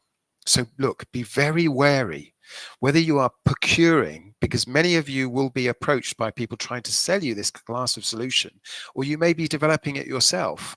Be very wary of that, because you're repeating a mistake that we've made for decades. At the turn of the century, I was bound up in the birth of e-learning. We thought it was going to transform things, that people would be able to learn anytime, any place, anywhere, at a speed which suited them. Did that work out? No, because you didn't really understand why and how people learn. So what can we do? Can I ask something, Nick? Yeah. I see a remark from Stephanie who says, and yet here we are in a lecture voluntarily. So that's an interesting one, because of course you, when creating this presentation, thought about that. So what are the things that you did to sort of mitigate that, to sort of work around the fact that you are talking and we are listening? Yeah, it's a good point, and it's a fair challenge. So there's it's a one that I sort of anticipate. So the first thing is, I know in advance that you're going to remember kind of very little of this. The only stuff that you'll remember won't be push, it will be pull. I've got a good sense, because I spent some time talking to yourself and Molly, of the stuff that you really care about. Now, you might only remember 2 or 3 points from everything that I'm going to say. That would be my prediction. But if I were to ask you why you remember those points, you would say, well, those are the things that resonated with me. So in essence, what I'm doing is I'm trying to guess at all of the stuff that you care about, and actually give you a series of kind of resources or things which respond to that, so you can kind of pull on them. Why doesn't that work so well in organizations or in education, frankly? Well, the answer is it's because generally your audience are unwitting. You elected to come to this. My best bet at getting stuff across to you is that you also care about this stuff. But that's very rarely the case when you're firing a module out to employees or talking to a group of students in a room. And again, I'm just going to make this point one more time. The only thing, I'll give you a real example, because sometimes the stories stick better. I was talking about psychoactive drugs, which is part of the psychology curriculum. And it's actually a very boring topic. Talking about depressants and stimulants and so on. It was a hot summer's day, and I remember people looking at the faces of people dozing. But then one girl, who was usually very quiet, had lots of questions. She wanted to know what would happen if, for example, you mixed this drug with that drug. What would happen if you took too much of this particular drug, hypothetically speaking? And all of a sudden I realized that the only reason that she was absorbing this information is she was pulling it because it was directly relevant to the challenges that she faced. So I've taken a guess at some of the challenges that that you face, and I'm responding hopefully directly so that you're really kind of pulling information from me. Actually, try to work around it a bit. Yeah. By the way, your story resonates with me because initially I was a teacher, Hmm. and when I was schooled to become that, you have to do your internships, Yeah. and you teach kids who are. So I was doing social studies and economy. So when you're 16 or 14, you're not interested in that, not at all. Yeah. So I learned while I was being taught to become a teacher that that is not the way forward. So actually, when I started teaching, I was teaching unemployed people who got a 6 months training on accountancy with computers in 1985. But if they achieved the certificate at the end, they had a job guarantee. Yeah. So that was really different. So and I never taught in schools because of that. So that sort of resonates indeed with your story as well. Yeah, and I used to have to teach when I was only in my 20s. I used to have to teach technology to an evening class I taught to people who were so-called mature students, and they were often very skeptical about technology. And I learned that the trick was to find something that they did care about. So let's say somebody cared about gardening, and they would say, well, have a look at this. Look at this gardening forum. Have a look at this gardening website. And all of a sudden they wanted to participate, and you could have the conversation about an email and how you set up an email and all that kind of stuff. But to pick up on something you said, Kasper, yeah, this is a massively suboptimal format. When have you, any of us on this call, remembered something really stuck with you from a webinar? So the answer, you're sort of prefacing my answer, and you're absolutely right, which is you need to design an experience. If you really want to change people, you're either giving them a resource because it meets the challenges they have, or you need to design some kind of an impactful experience. And actually, these sorts of platforms are not designed to do that. A PlayStation does that. That's what it's designed to do. So yeah, you do the best you can with an educational technology. But yes, I'll come back to that point, Stephanie. In general, they are useless. The only time when a lecture works at all is serendipitous, because it happens that somebody in the audience is fascinated, cares deeply about that topic. It's a bit like my train journey example, is that you see all this architecture whizzing past you, but if you're somebody who absolutely absorbs every last detail of that because it's your heart and soul, then some of it will stick with you. And that's the answer, Katharina. Audience analysis. You cannot do learning without audience analysis, in essence, because it's only the concerns, the things that the audience care about, that drive their learning. But let's talk a little bit more about AI, and perhaps you'll see how this comes together. So yeah, a lot of AI pitching is like a salesperson saying, look, I can sell you a robot rain dancer. Look at that over there. You've got a team of rain dancers over there. We can replace them with a robot rain dancer. Is that a good deal? Well, I mean, yes, it's cheaper, but no, neither of them is actually doing anything. So in case that sounds a bit abstract, let me apply it in a very specific way. I see a lot of this in the learning industry. People taking a capability model and using it to align some of their LinkedIn learning or other learning platform modules into a pathway. When I joined Deloitte, we were awash with thousands of pathways, and this had become a cottage industry. Somebody in the business would approach us and say, we need a solution for this, and we say, oh, we can create a pathway. So I asked the question, who is using the pathways? Nobody is using the pathways. So we shut it down. We shut the whole thing down. So what do you do instead? Well, you actually take the time to find out what challenges people face. What are the tasks that they're having to do on the job?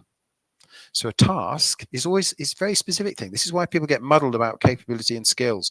A skill is associated with a specific task. It's not a synonym for capability. It's a subset. So a skill might be preparing a pitch deck, and then you create resources. You create a pool of resources. So a pitch template, some good examples, some bad examples, top 10 mistakes. That then becomes helpful to people, because if they're trying to do a specific task, they can draw and they can pull on the resources that are useful. So look, we're seeing AI being used effectively on the left-hand side to do something pointless more cheaply.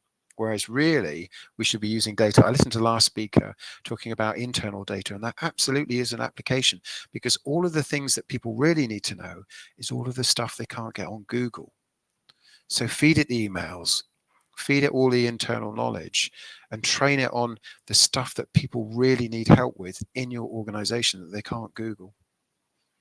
So look, just summarize. Good AI thinking is, could you use AI to create experiences? It's not really clear that you could. You just kind of pause. It's so obvious how you can use AI to replace education, but it's not at all obvious how you can use AI to tackle learning. How do you use AI to create experiences? Well, you could have an AI thing that pops you challenges regularly, go for a one mile run or something. Or you could hook AI up to VR potentially in the future. That would start to get interesting, but we're still a long way off doing that.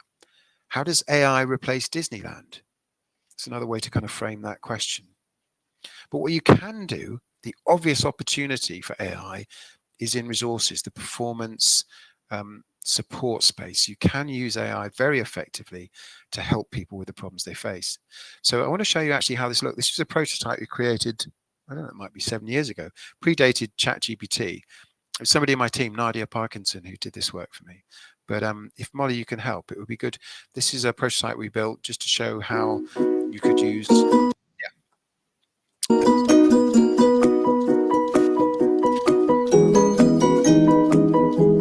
this is a chat bot. You join an organization, and it just reaches out to you. So how can I help you?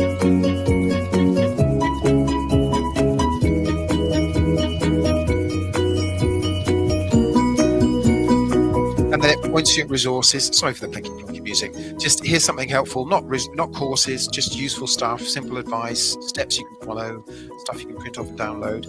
It gets to know you, can learn about your profile, and it just corresponds whenever you need it about the stuff that you need. So it acts like a buddy. So an AI buddy for new starters will make a huge difference to your organization. It will give you quick tips. It'll monitor how you're doing. It'll check in with you. All of the things that an LMS does tremendously poorly, frankly. So there's a huge opportunity. And I know this because I spend a lot of time with new starters. The single biggest difference to new starters is having somebody to help them and to do hand-holding. Forget all of the courses that you have. It's actually just having some support. When people join an organization, that makes a difference to performance, engagement, retention of staff. And it's very difficult to staff that manually. You can set up a buddy system and that will make a difference, but it's always a little bit hit and miss. But an AI companion can make it so much easier for people to join organizations and just get stuff done. So there is a real opportunity. I think that's it. So I wanted to finish with a quick challenge. And so what I'd like you to do is, because the challenges are memorable, right? I'd like you to grab a piece of paper. I've got one lying around here somewhere. Oh, there we are. And I'd like you to draw a portrait of somebody that you can see. Sadly, that's just the three of us. So it's either Molly or me or Kasper, but you've got 2 minutes to draw a portrait of somebody else. I'm going to draw one. Kasper, I can't see you drawing there.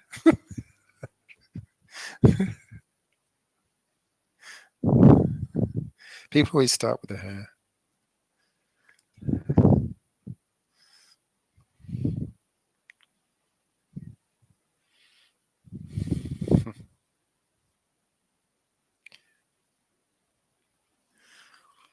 There we go.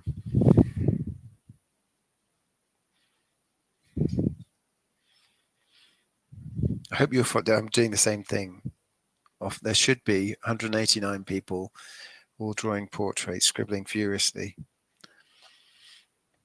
At the end of this challenge, you're going to be able to stick these on your fridge and see how constructively your kids can critique them.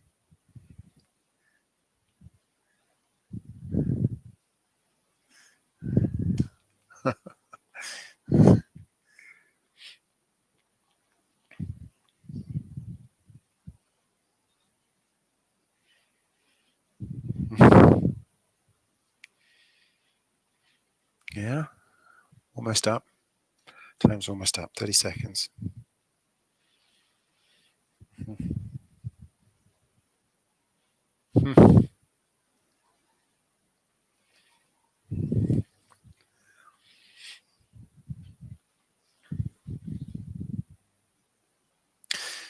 Very good. Very good. Time's up. Let's share what we said. This is, you have to guess at who this is. Yeah. Any guesses? That's you, Molly. Yeah. Yes. Yes. I'm really not a drawer, but I think you can tell who this is as well. Yeah, it was Stab. So, if you're playing along at home, how good was your drawing? Good? Any of you budding portrait artists? So, typically people's drawings aren't that good, and people tend to assume that this is because they're not very good at drawing, and that's what they'll tell you. But the reality is that most people haven't had to do that since they were at school. What's my point? Well, my point is that it's challenges and experiences that drive our development and growth. If you think all the way back to the beginning of this conversation about what was it that kind of changed you, what do you remember from school, it's typically the things that you react to, the moving things, the challenging things, the experiences which impacted you. And it's entirely unclear how AI is going to provide those. It's much clearer how AI can summarize a bunch of content and chuck it at you, but the internet has been doing that for some time, and we're not geniuses yet. So learning is a very different process. This thing, by the way, is called growth mindset. For those of you, many of you will be familiar with it. This idea that we have to be able to challenge people, and if you believe that you can do things, the likelihood that you will grow and develop is that much greater. So look, I'm just going to summarize, because I think it's really, I hope it's really helpful to be quite blunt about this. So if you're looking at AI and learning, you have got two good options. I guess one is to hide if you're a learning professional, because I know a lot of us are kind of worried about, you know, well, what are we going to do? Start designing, being an experienced designer, design challenging experiences. If I look at a program now, and I've seen many in my career, and there's no challenge in it, then no learning is happening. It's pretty much as simple as that, because that area of activity will be consumed very slowly by AI. I'm still running programs, designing programs for leaders where they get together and they do things, and we role play and we simulate things. And it's not at all clear that AI is going to tackle that. It's not even clear that those leaders want to put VR headsets on. I've got loads in my house, but frankly, most senior leaders don't. That's a place to go. But the thing that you can do if you want to build or procure AI systems is look at performance guidance systems, systems which will tell people minute by minute, you know, what to do. And if you're not doing that as a learning professional, you will very quickly face competition from third parties who will try to sell performance guidance systems into your organization and say, well, look, it'd be much more effective in trying to get them to do all these e-learning modules, which they're not doing, frankly, anyway, to actually just have a system which tells them minute by minute, this would be the best way to handle this conversation. This would be the right decision on that email. You know, here's the commercial risk here. And then there's a bad option. The final one, which I'm seeing a lot of, which is education, AI and education, which is creating cheaper, faster, useless systems. So watch out for those. You will be able to make some money. A lot of money will be spent on those. They will do very little to alter learning and organizations, but they will be cheaper. So cheaper, faster content dumping, we're seeing a lot of. So at least be able to kind of spot the difference. So I'm going to stop there, and then we've got a bit of time for questions, if that's okay. Yeah, before we go to the questions from the chat, I have one for you. So if I sort of listen to your story, isn't then sort of the problem that we have is like a mindset problem with L&D, that we think that learning and development is our problem, but in fact it's the problem of the employees. So instead of coming up with solutions for learning or education, as you call it, we should just indeed support people in their learning needs and be sort of make a 180-degree turn there. Is that a correct conclusion? Yes, I mean, we should stop doing education and start doing learning is the way that I often frame it, because education is a burden on the employee. and this is the problem, is that we sort of modeled school. We've got little kind of classrooms and modules, but effectively people are already learning, and what's driving their learning are their jobs. They have got stuff to do, which is why they will tell us things like, well, we haven't got time for learning, which is nonsense. Of course, they've got time to Google stuff. They're learning all day long. What they mean is they haven't got time for education. They haven't got time to do stuff in addition to all of the learning that they're doing kind of on the job. So you're right, Kasper. The better thing to do would be to spend time talking, do audience segmentation, figure out who are the different classes of people that you're trying to support, what problems they have, what tasks they're struggling with, what they worry about, and provide useful stuff. That's what Sky, for example, Tracy Waters at Sky did a brilliant job of just turning that ship around and saying, let's stop hammering people with courses which aren't making any obvious difference, and actually start helping them with resources by talking to them. But of course, why don't we do that? It sounds so obvious. It's like design thinking, right? Well, you do that with any other product or service. I'll tell you why we don't do it, because education doesn't do it. You didn't rock up on your first day of school and have the teacher say, we're going to analyze everything you care about and create a curriculum which responds to the things that matter to you. That's not how education works. So this is what I mean. And quite literally, we've just kind of mirrored all of the flaws of education into our organizations and crushed learning in the process. Yes, somebody's so many questions. This is great. Thank you. I'll answer the simple ones, I guess. Sylvie's asked, do you add storytelling and experiential learning to make me a personal emotional? Yes, beautiful piece of research by Barrow and Clark in 1970, I think. They showed that storytelling increases retention for information 7-fold. It's the biggest single cognitive effect that we know about, and it's all down to the affective dimension. That's effectively what storytelling does. It adds an affective layer. So yeah, storytelling is very powerful because it adds an emotional layer of significance. There's a sort of philosophical, almost Zen question from Stephen, which I like. Should people think of AI as a single lake or a billion drops of water? I think we heard some of the answer to that. So GPT-4, let's say, is more like a lake because it's just consumed, billions of bits of, if not trillions, bits of content.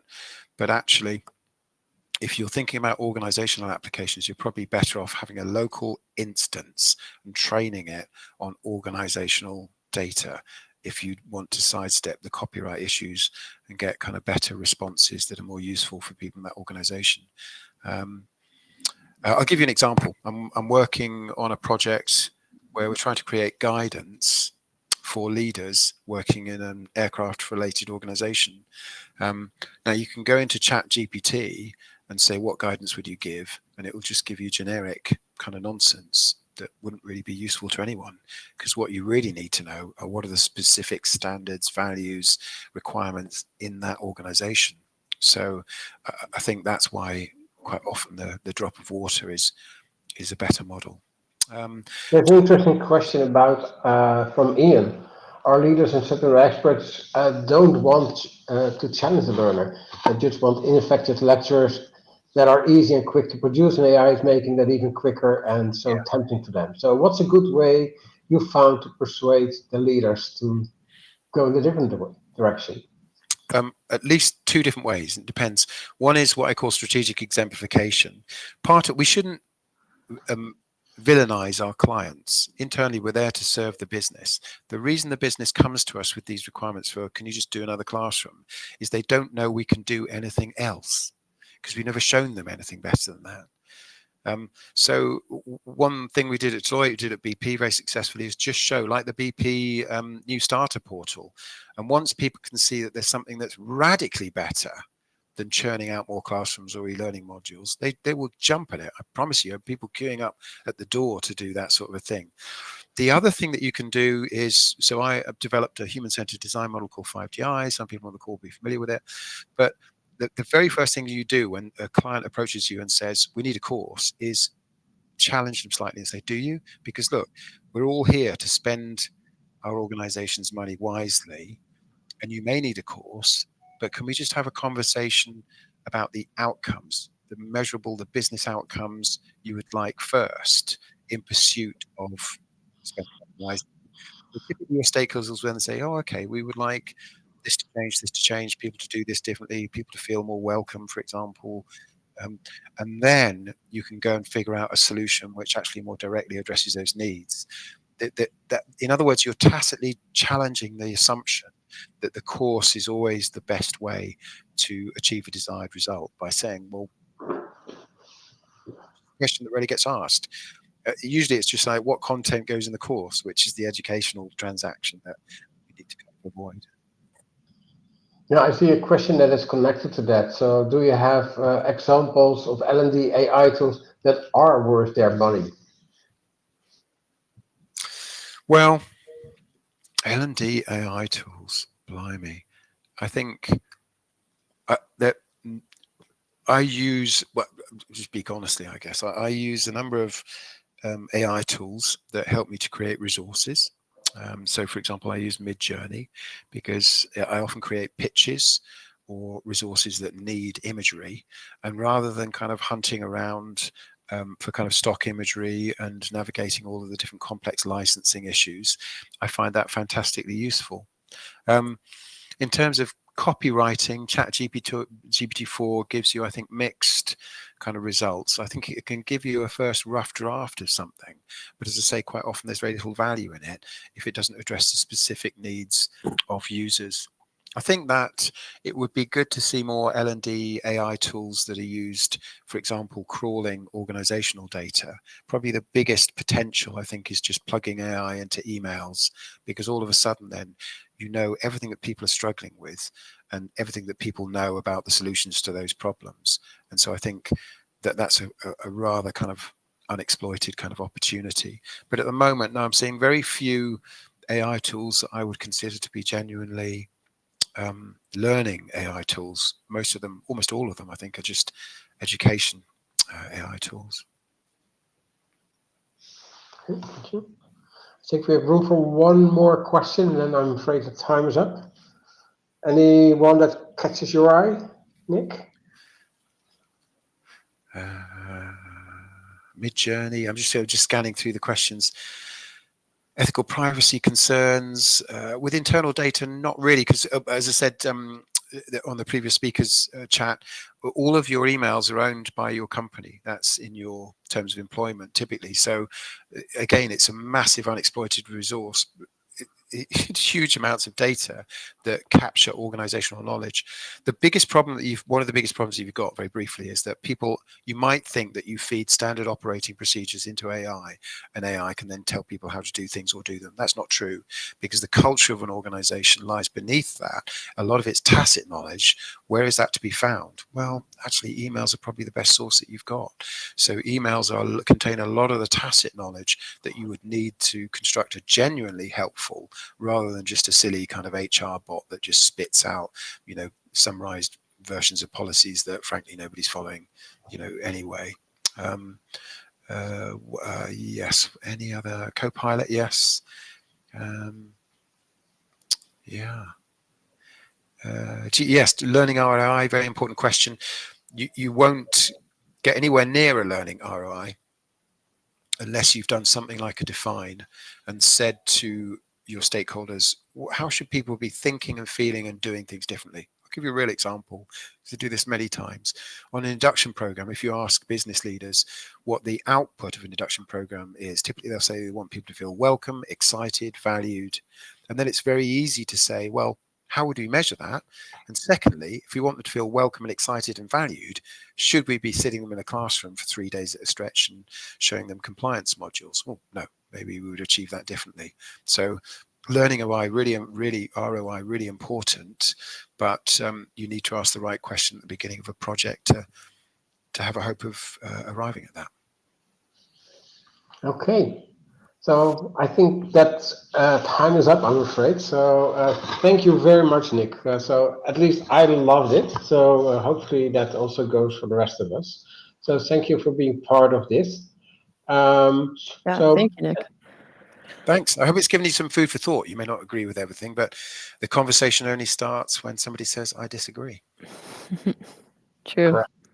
All right. Thank you very much, Nick. And yeah, we can move on to the next session.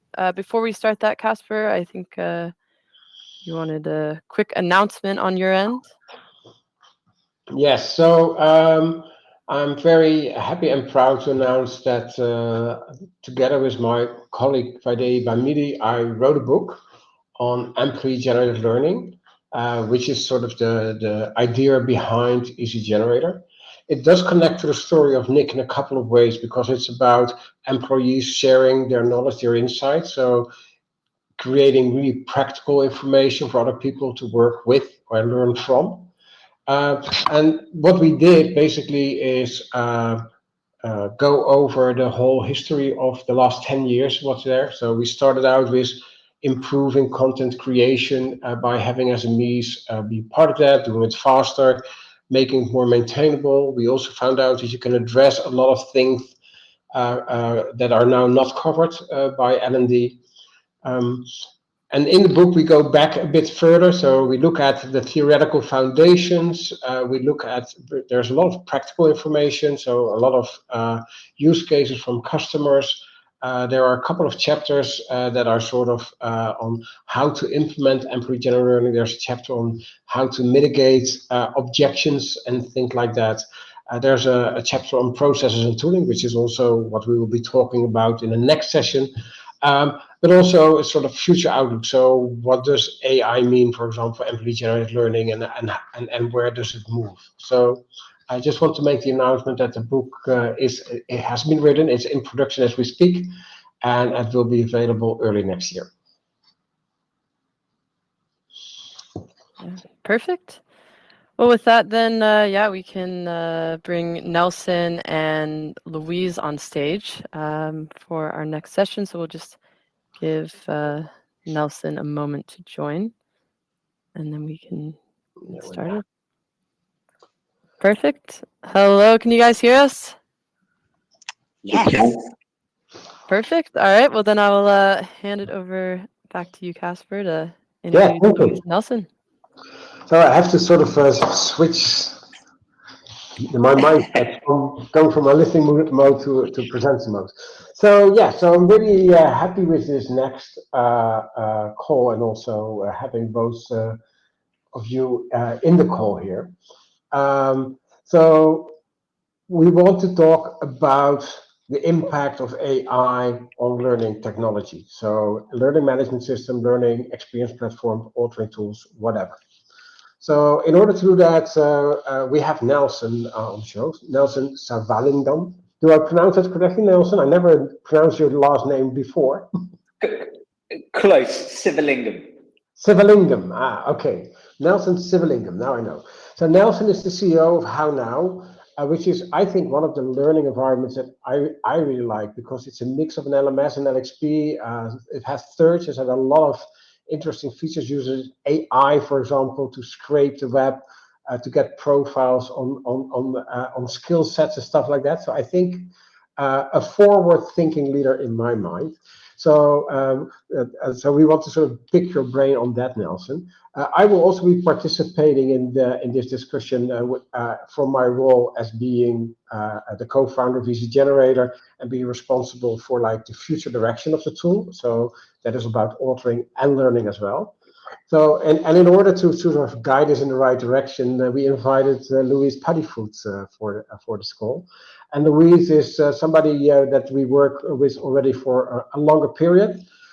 So she's the co-founder and director of Willow and Puddifoot. And I know Louise as an L&D expert, as a trainer, a coach, and a great moderator. And the last thing is why we asked her for this session. So Louise, maybe first, Nelson, can you give yourself a short introduction, and then I will hand it over to Louise for an introduction, and then take it from there. Sure, Kasper, I feel like you did such a good job. There's not much more I can add, but like you said, you know, I'm one of the founders and the CEO at How Now. Maybe a bit on How Now for those of you who've not heard of How Now. Essentially, many of you may have worked in companies where kind of L&D is looked at almost like an interruption from unwanted, from busy work. And we essentially help you take it from an interruption and turning it into an integrated part of everyday work. And how we do that is by using AI to connect the right learning to the right person based on the skills gaps they have at the right time in the flow of work. So you're getting significantly higher engagement in learning than you would from a traditional learning platform. I'm also the author of Learning at Speed, which kind of looks at mental models and frameworks you can use within your organization to accelerate the speed of your learning. And if you haven't listened to it, I'm also the co-host of L&D Disrupt, where we bring in disruptive thinkers like the people I'm sharing on my panel. We bring them, pick their brain on a podcast to talk about what the future direction of L&D is. So if you haven't checked that out, do check it out. Thanks for having me. And you're welcome. Okay, so then we hand it over to Louise. Can you start with a small introduction of yourself and then taking it from there, Louise? Hi, sure. Thanks, Kasper.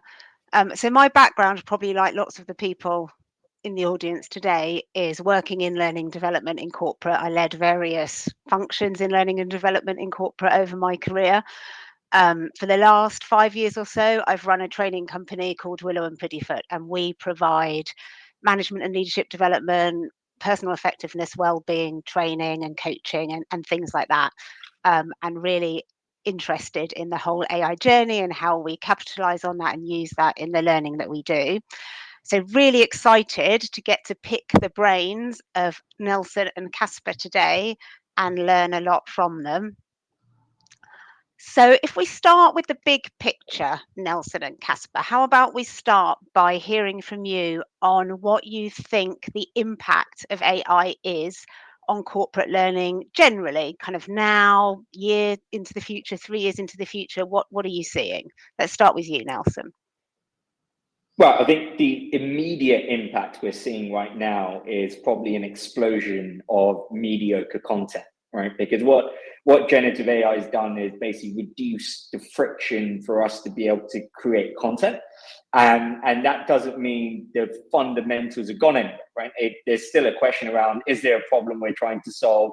Is a course the right answer? There are all of these things, but all of a sudden what we've done is we're drawn to this shiny new toy, and what we're doing is asking ChatGPT to create a lot more content, or any AI tool for that matter, to create a lot of content that might not be solving the problem, but faster. And I think we're kind of overlooking the fact that content was never the problem, right? We're living in a post-content world where content is cheap and abundant. And actually the bigger challenge in a world like this is discovery. And in actual fact, what we're doing for ourselves in the near future is making discovery even harder by bringing more content into the space. So I think the immediate impact is, let's use this to do the same things we've always been doing. But I think once we pass that period, we'll then start to really ask the questions around, okay, actually, this thing can do a lot. What are the actual problems that were very difficult to solve for, that we can start to use AI for? And I think over the next 12 months, what we'll start to see is really AI have an impact on upskilling and reskilling, and looking at this idea of, if you're an organization who's on a journey to becoming a skills-based organization, there's a lot of the friction involved in that journey that AI can reduce in that journey there. And maybe we can talk a bit more about that, but I think that will have a big impact. And also fundamentally, I think by the end of next year, every employee will have their own personalized coach in their hands. And I think we're moving to that very quickly. It's a coach who will know your skills profile. It's a coach who will know learning resources that can best support you. So I think we'll start to see the move there. 3 years, I mean, given the level of disruption and change we've seen in the last 12 months, I think anyone trying to predict the next 3 years is insane, but I'll give it a go. I think what we will see is actually, I think a lot of agents, and for those of you who are not necessarily following the move of what's happening in AI, an agent is essentially a bot, if you will, powered by AI that is able to connect multiple steps to create a workflow. So if I said, book me a holiday within this budget that meets all of these requirements, it will do all of the steps involved in doing that end-to-end process. Now apply that within every workflow within the workplace, your agents will be able to do a lot of that. Now, naturally, what that's going to do is a lot of jobs are going to be lost to these agents that are going to be to do this. However, new jobs are going to be created, which means there's going to be a bigger imperative on reskilling rather than upskilling, I think, over the course of the next 3 years, is the only thing I think I can kind of say is likely to happen given what we've seen. Makes sense. Thanks, Nelson. Kasper, how would you add to that? Yeah, so I think indeed the focus is very much on content creation based on generic content like ChatGPT does, because that's what we see in front of us. And I agree, especially for corporate learning, you need to have specific information. So that is the challenge. So I think that the change that's up on us is that the technology behind it is really powerful.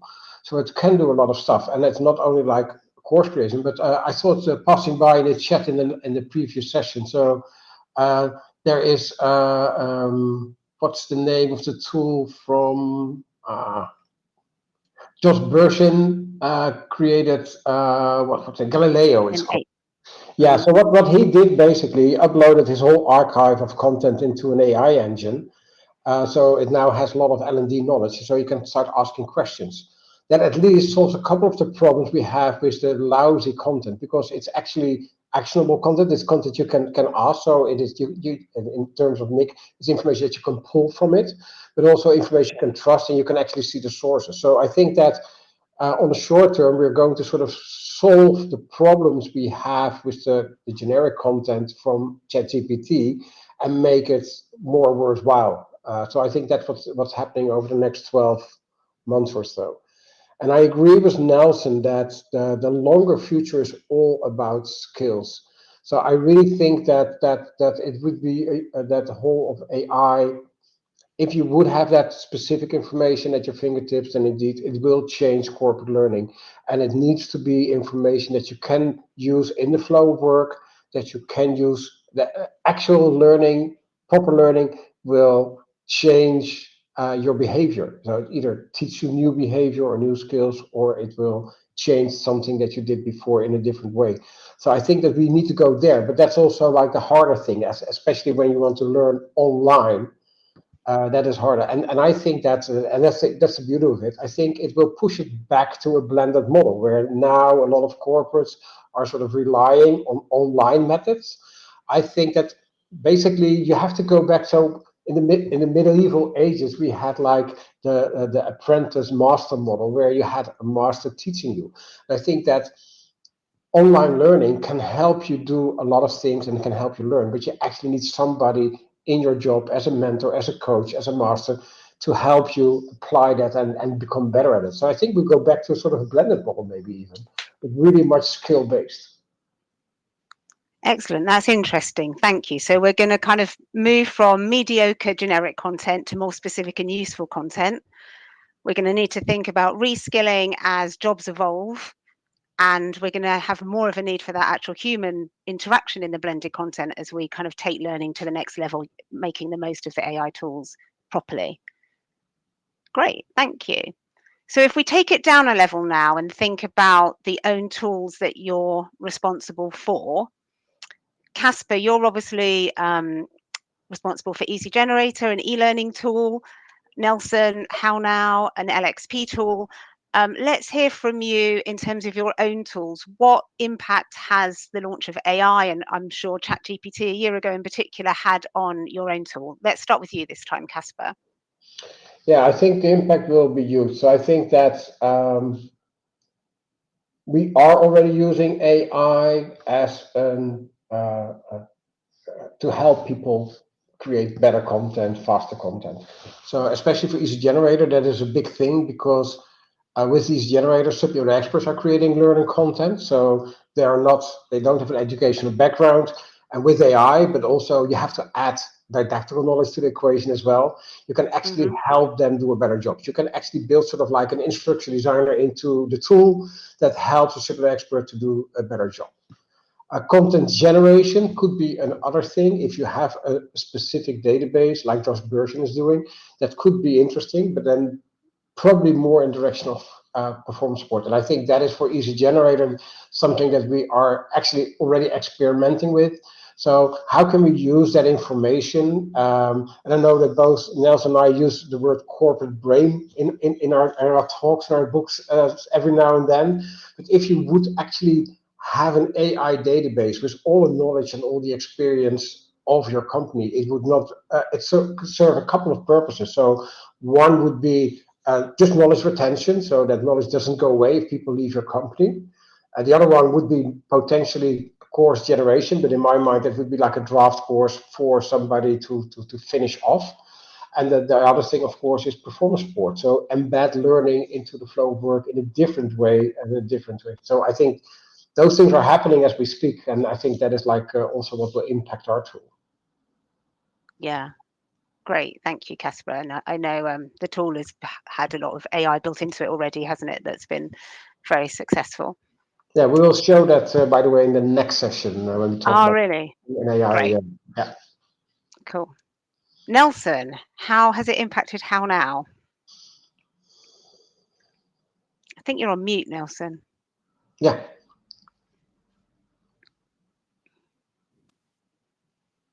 You should be able to now.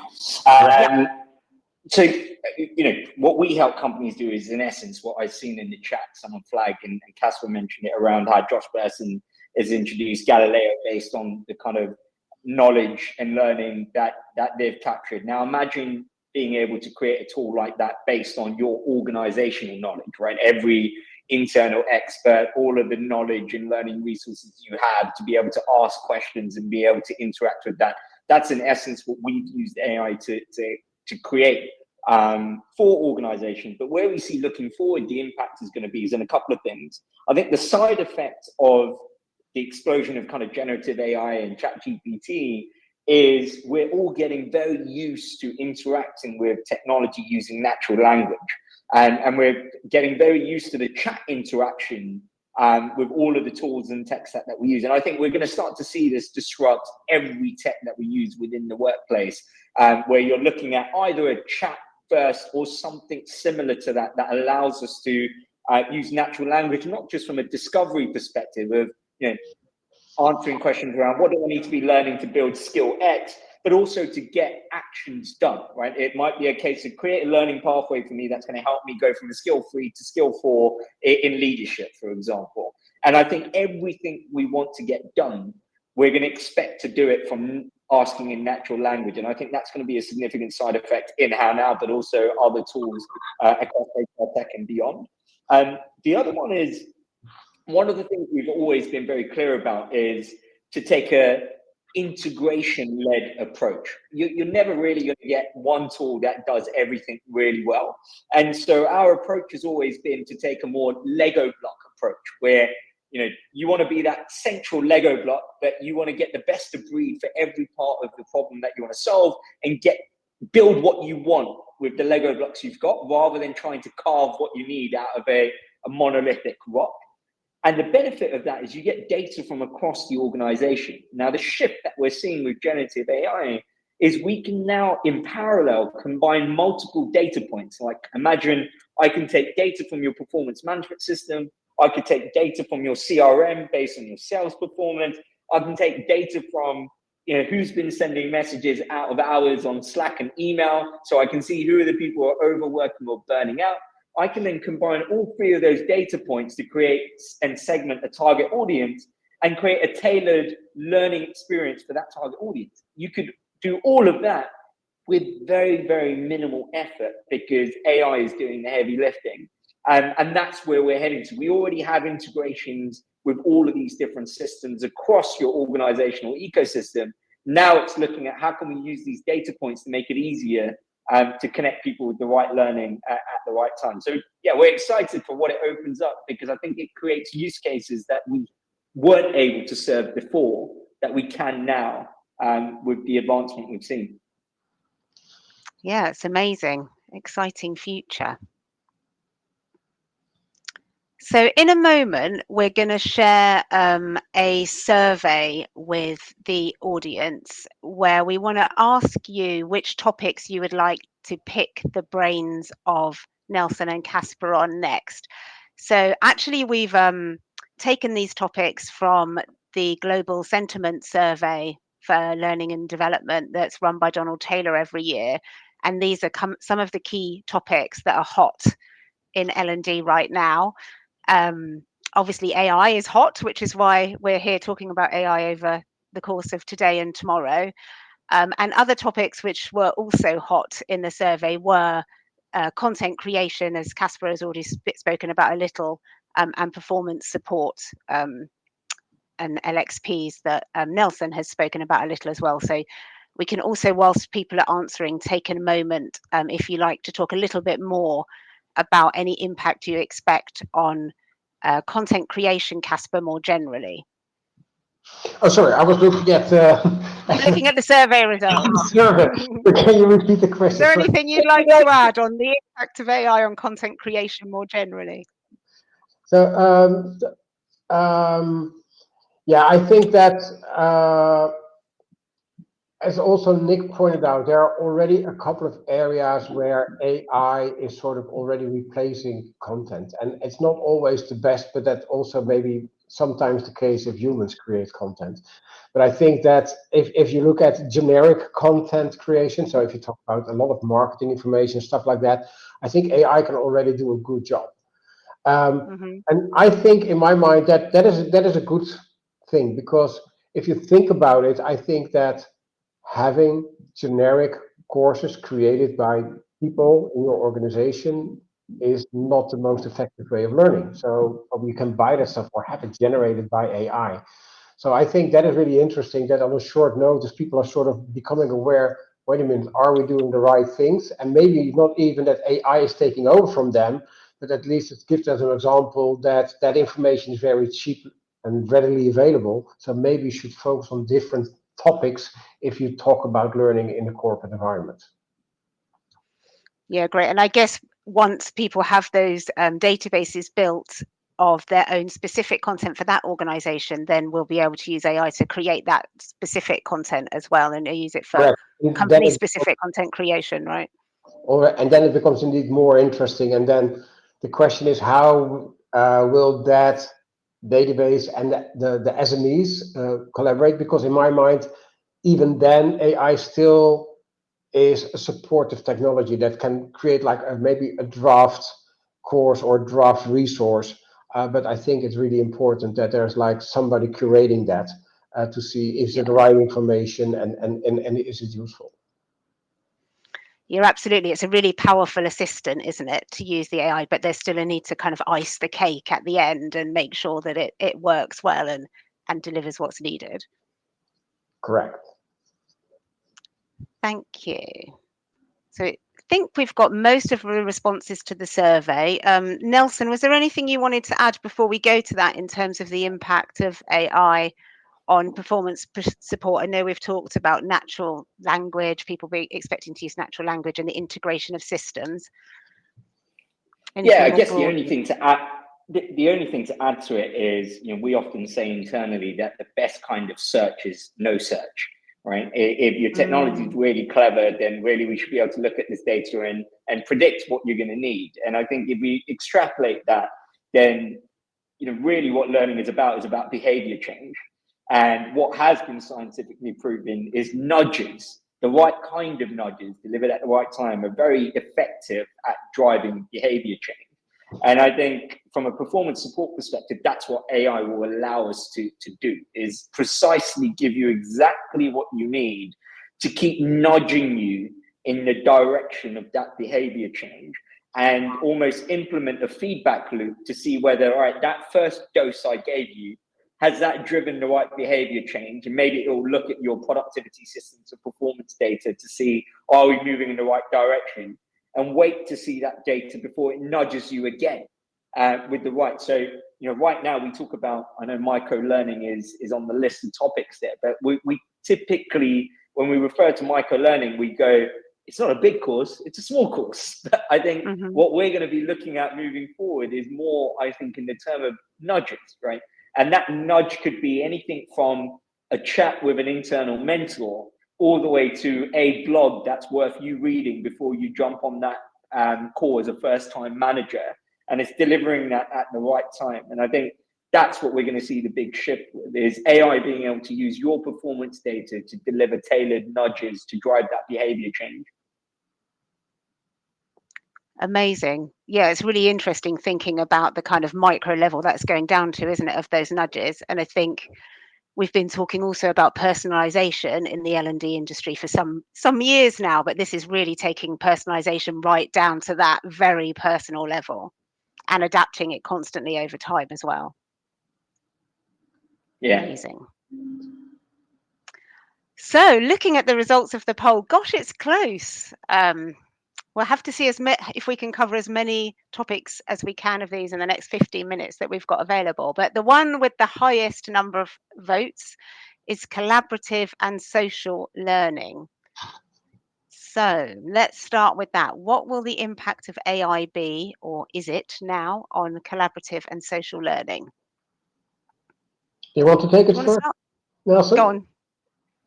Yeah, happy to. What I'd also love to know from everyone who's voted for collaborative and social learning, I'd love to know the why behind it, right? Because it's quite interesting in a session where we're talking about AI. It's really great to see we're leaning on the human aspect of learning there, and that's the one that's been voted. So it's interesting to see that. So it'd be great if anyone can share their thoughts in chat. I think it's exciting for social learning and just learning communities in general, because I still think we're in the early stages. I get to speak to many L&D teams and L&D professionals in what I do, and I don't really come across organizations who I think have cracked learning communities and social learning.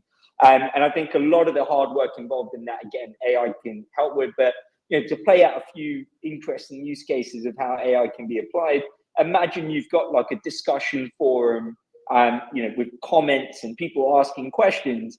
AI can now collect, analyze all of these comments and queries and questions, and generate a relevant learning pathway or learning experience directly addressing the comments and questions that are raised on these discussion forums and comments. And so you can really start to use the data that's buried in these communities and these discussion forums and Slack channels, etc., and start to use that as a way of identifying problem areas and gaps and be able to address them as quickly as possible by using AI to generate resources around that. So I think that will be something we'll start to see. Another one is, community isn't just about getting a bunch of people together, right? Often, anyone who's run a peer-to-peer session will know, sometimes you need a really good facilitator to make sure people are having the right type of conversations. And I think actually AI will be able to play a pretty good role as a facilitator and to make sure we can facilitate the right type of discussions and questions and answers within a communicator. So I do think, I just saw someone say AI could ever be social or collaborative. They don't believe that. It might not be social or collaborative, but it can definitely help us be more social and collaborative. And that's where I think AI could play a great role as a facilitator. And I think straight off the bat, and you probably see this as well, Kasper, sometimes the initial challenge to get internal experts to create content is a lot of organizations don't know who their internal experts are, right? Because often those knowledge exchange and knowledge transfer happens on tools like Slack, Teams, email, etc. But AI will be able to look at all of that data to help you identify who your subject matter experts are. So the next time when you have a question, they would be able to look at that data and be able to tell you, actually, these 4 people are the best people to answer that question for you. So I definitely think AI will play a significant role in reducing the friction for us to be more social and collaborative. Yeah, I think I was also surprised, positively surprised to see this as the number one, because also in the survey where we got it from, it wasn't the number one by far.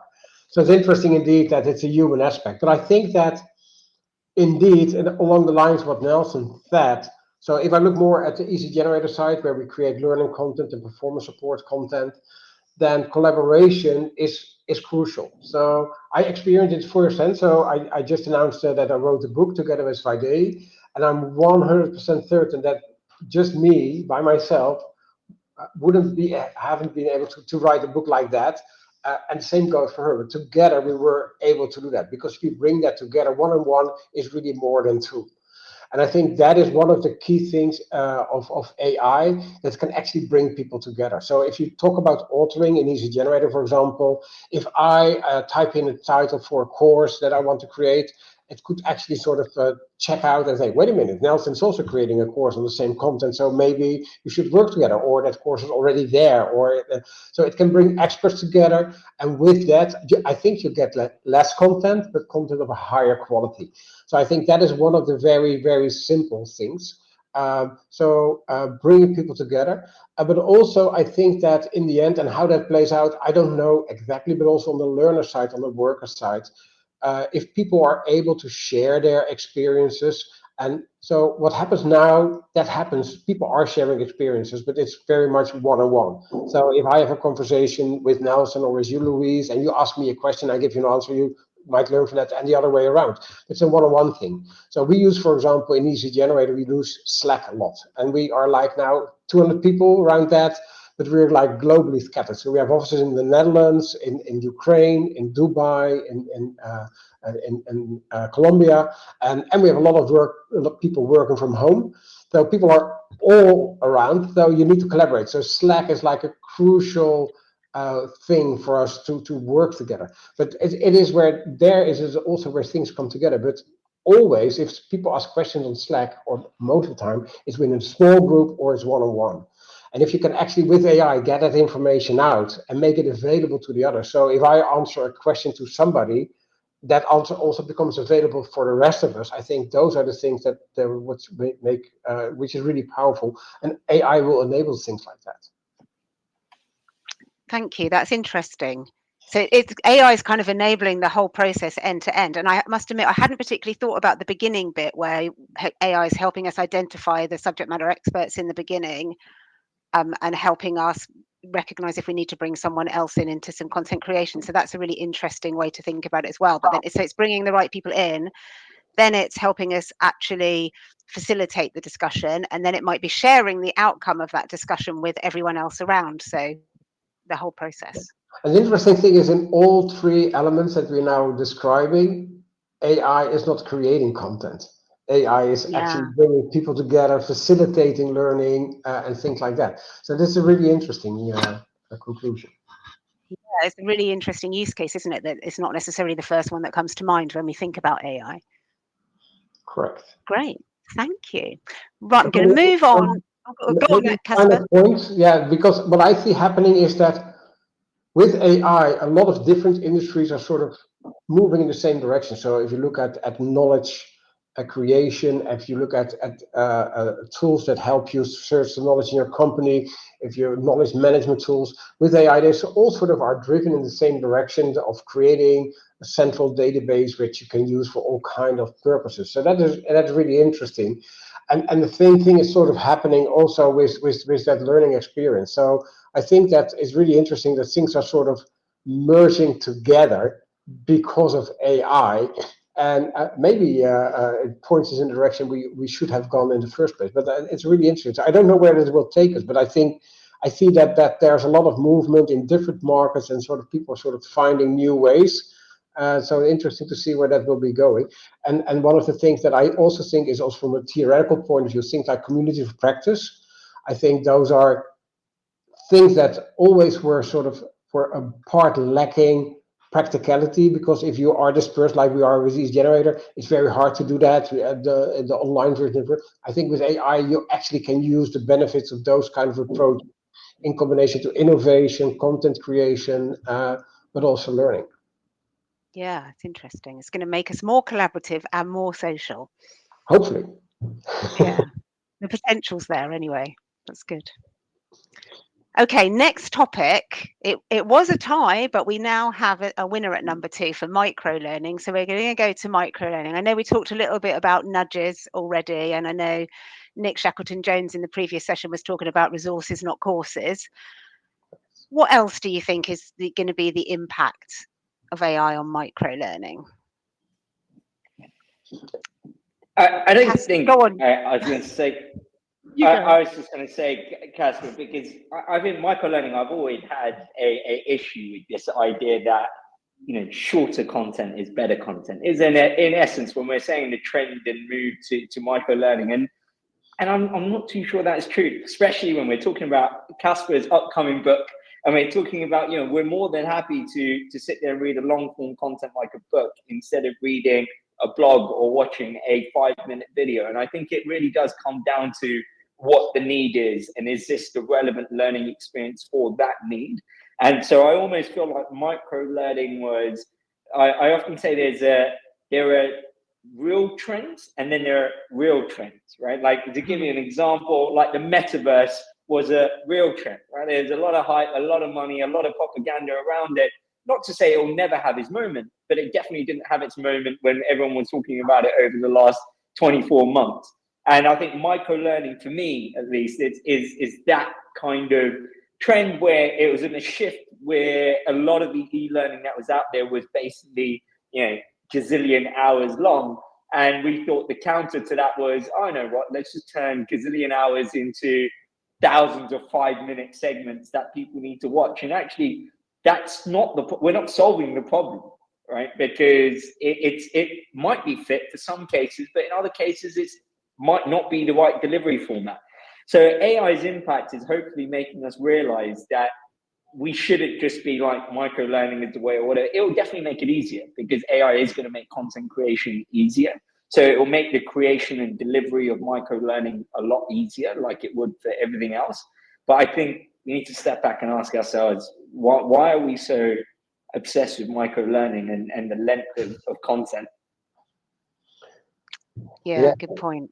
Yeah, Go on, Kasper. no, I think my first initial answer will be in line with that, because I think I learned that if we talk about words like micro learning, so I talked to a lot of L&D managers, so I learned, so the moment that people use words like that, I now ask them, okay, what do you mean by it? Because I discovered that we use the same words for very different things very often. So half of the population, probably a bit more, are using it like Nelson is now using it. So microlearning is just a shorter form of a course. So it's maybe 5 minutes max. But there's also a group that will also know microlearning is the learning that you actually can apply. So it's learning on the job. So it's learning nuggets, so which is sometimes another word for microlearning, but it's small nuggets that you can actually use while you're working. You encounter a problem, you have like a small piece of content that will help you out, and you can continue with your work. So it goes much more in the direction of performance support. So that is really interesting, because if it's that is much more in line with what Nelson said, and it could solve the problem because it's learning in the flow of work. But even if you do look at learning as like a course or a training, and you have like a module or a course which is like a big one, and a micro learning which is, let's say for argument's sake, is like a 5-minute learning piece, then even with AI it can become interesting, because if I would have indeed, let's say a sort of like a specific ChatGPT function available while I'm working. So I have a question, I type it in, I get my answer. I have a problem, I type it in, and I get my solution. So then I can continue with work. But very often that will not be the case, because sometimes it will touch on a more generic topic. So we talked a bit about compliance training. It's always being used like as the excuse for L&D. Okay, we need to push training to the people because they need to do that. But the thing is that maybe you only need it when you really need it, in your moment of need. So when I'm working and I'm asking a question on something which is like a compliance related issue, it can tell me that this is how it works. But if you want to continue, probably you want to dive in a bit deeper and know the specifics of that before you do it. And then maybe it can actually point me towards a small micro learning on that specific topic. So I learned that in the context of the problem I have. So it's just more than like a question and answer. So it's like a learning moment, but in the context of work. So then I think micro learning could actually be different and be something in between a learning experience and a performance support thing. Yeah. So AI is going to help us make micro learning, if we're allowed to call it that, much more relevant and much more appropriate. I saw a bit of doubt on your face, Nelson, correct? When I was talking, do you disagree, or did I read your face? No, not at all. I think it's what you're saying, Kasper, is what I definitely agree is where the problem's at, is the discovery problem, right? Is the idea, regardless of what the length of the learning resource or experience is am I able to find exactly what I need precisely in that moment, right? And so it's not that we now need to all create, let's say for argument's sake, 10-minute courses. Because take Kasper's example, you could still create a 5-hour course, but if you've got AI to search and find the exact bit that's relevant for your moment of need, then it doesn't really matter whether the initial course that you created was 10 minutes long or 5 hours long, right? And I think it comes back down to how can we enable you to discover, which I think is a really important point, especially for compliance, because in a lot of organizations, we look at compliance as tick box exercise, but actually it's there for a very important reason, to make sure we are all behaving in an ethical and law-abiding way. So it's a significant behavior change we need to see to make sure people are abiding by that. Yet, most companies have very difficult to navigate e-learning courses where, let's face it, just getting an employee to go through it once is hard enough. They're never going to go back and revisit it to know, what am I supposed to do in this moment again? It's not easy enough for them to revisit. And so I think definitely AI-enabled discovery can help us find exactly what we need in that moment of need, which takes away this pressure of having to author small or short content. Yeah, absolutely. Thank you. So we've only got a couple of minutes left, but I'd like to just close quickly with the final topic in the list, because it was reskilling and upskilling that came third in the list. And I think that's really appropriate because we've heard a lot today about how reskilling is going to be really important as AI changes the nature of jobs. So do you want to just give kind of your headline answer in the time we've got left as to what impact you think AI will have on that reskilling process? Should we start with you again, Nelson? Yeah, so I think this is something where we are using AI right now to help companies we work with become skills-based organizations. I'll quickly break down how we're using AI to do that. The first part of the problem with upskilling and reskilling is you need to know what skills should this person have in the first place. And this is what you call the skills mapping challenge, right? The mapping job roles, or more importantly, mapping each individual to the skills they should have and the skills they currently have. So we use AI right now, and we use a large language model made out of real-time job market data to identify what the most in-demand skills are for any particular job role. We then combine that with any of your previous work history data, and we use AI to infer what skills have you possibly acquired based on the work history that you have. We combine that data to essentially say, here are the skills that we think each individual in your company has. Now, that in itself, if you imagine, years ago, that would have been a consultant spending 12 months in your company to map it out manually, and it will sit in an Excel file. So I think that's a big part where AI can help us with the skills mapping. The second one is, great, they should have these skills, but to what level of mastery do they have those skills? This is where AI can look at the performance data in your organization to start giving you an assessment of, on a 5-level proficiency scale, based on the performance data, we think this person is free. So you're really looking at data to verify what skill level you think this person's at. And the third and final one, talking about reskilling, is how do you identify emerging skills? We often talk about looking at data that's historic, but actually using AI, we can start to predict. We can look at macro trends. Right, let's just take AI. If AI is a trend that's going to boom over the next 5 years, what are the implications on the job market? What's the implication on the roles that exist and the roles that don't? And this can start to give you predictions around emerging skills and tell you what you should be learning based on those emerging skills. So there's the 3 areas we use AI to talk about, what skills you should have, what skills you currently have, and how do you bridge that gap between those 2 areas. Powerful stuff. Yeah, certainly. Yeah, and maybe to add to that, so we already covered a bit about skills, that the skill gap, finding that, but also different kind of content you need to have. But I think there might be a really interesting opportunity coming out of that skills, and AI can actually help us bring that together. Because one of the things that we have, so we have like a few thousand companies working with CC Generator, and one of their main concern is make sure that the other company can't see my content because it's specific and it's my domain, and I don't want the competitor to see what I have. I think that skills by itself are much more generic. So how you actually use them in your organization might be different. So the instructions will be different. So I think that might be an opportunity for companies actually to work together by creating like a sort of a generic skills training set that everybody can use, and also looking ahead, making sure that the skill sets is there that we need for the future. And really interesting, just to touch on, so there's a project called ERT, a European project, and it's the 60 largest companies in Europe working together. And they do a couple of things together. But one of the things that they said, well, we have a problem with upskilling and reskilling. So on one hand, we see there are people who are unemployed because they currently do not have the skills to find a job. On the other hand, we have jobs and we can't find the right people. We also see a relatively large group of people who is in risk losing their job because they are not able to catch up with the new skills they need to acquire to keep their job. So they actually wanted the 60 companies to train and develop 5 million people before 2030 and actually give them a job.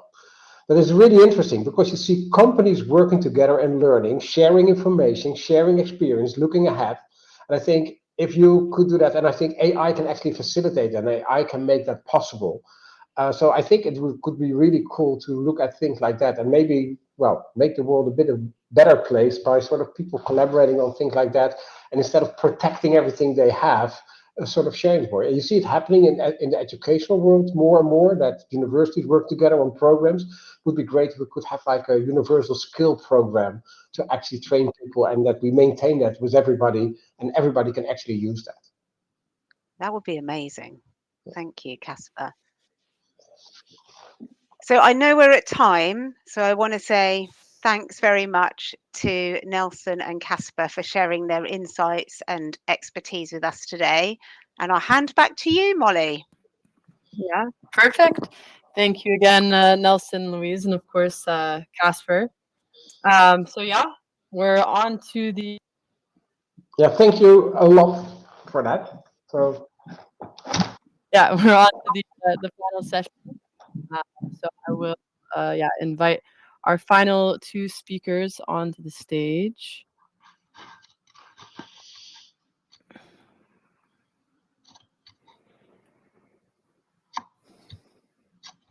Just give them a moment to join here. Hi, Karthik. Hey, Molly. How are you guys? Good. How are you? Doing good. Thanks. Thank you for having me. Yeah, thank you for joining. And we'll just give Abby a moment here as well.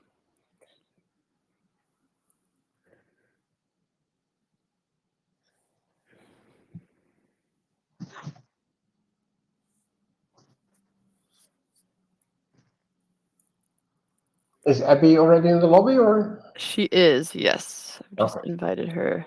So it'll take a minute.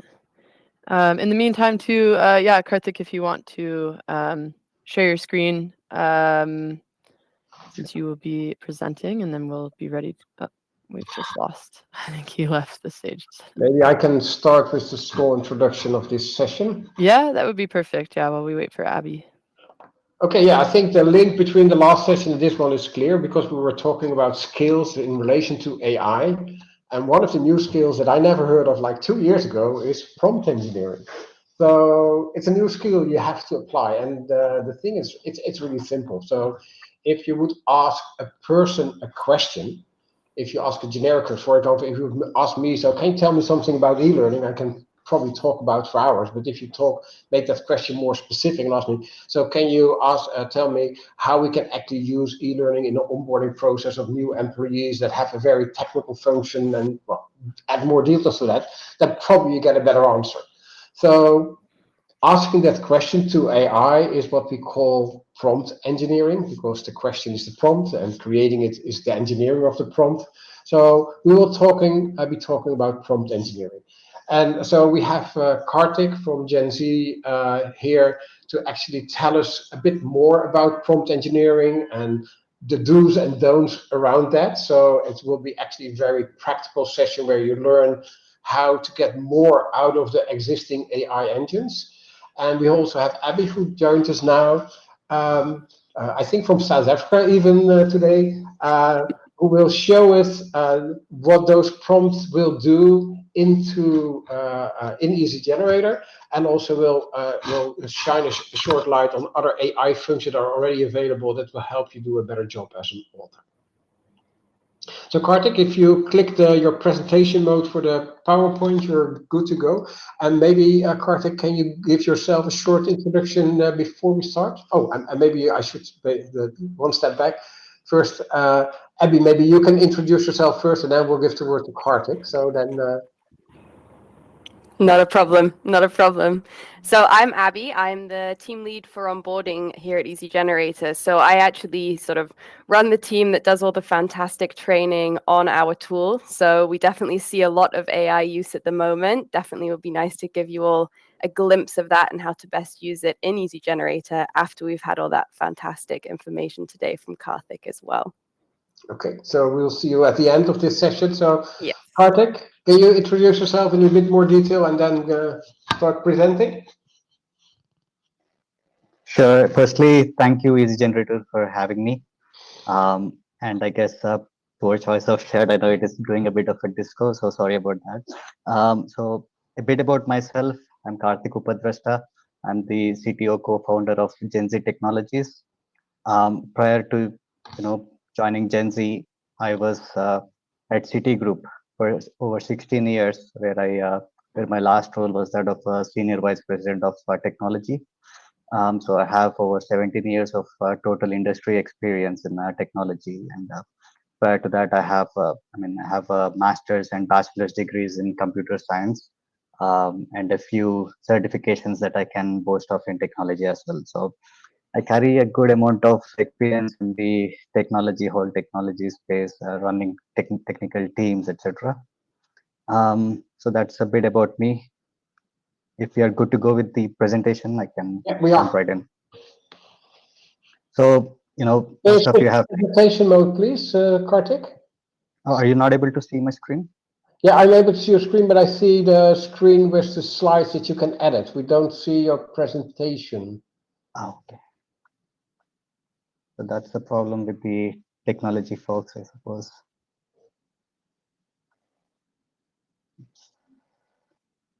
Yeah. How about now? Is that better? Feel like an edit mode. Can you just click the presentation button on the bottom? Doesn't that work?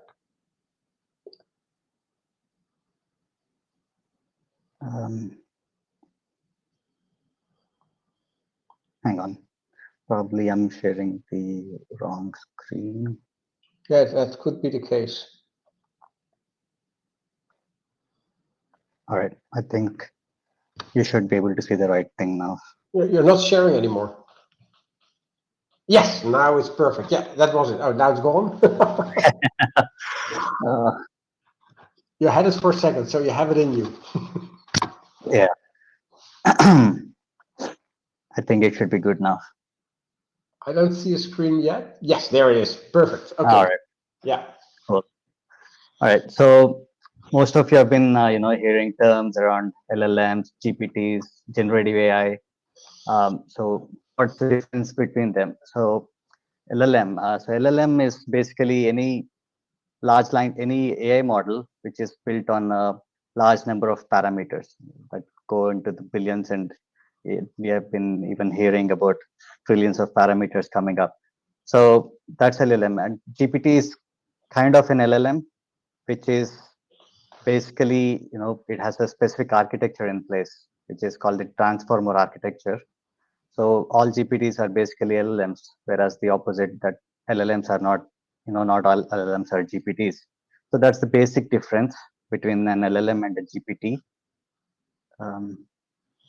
So again, going further into the details, GPT specifically is a series of language models which OpenAI has developed.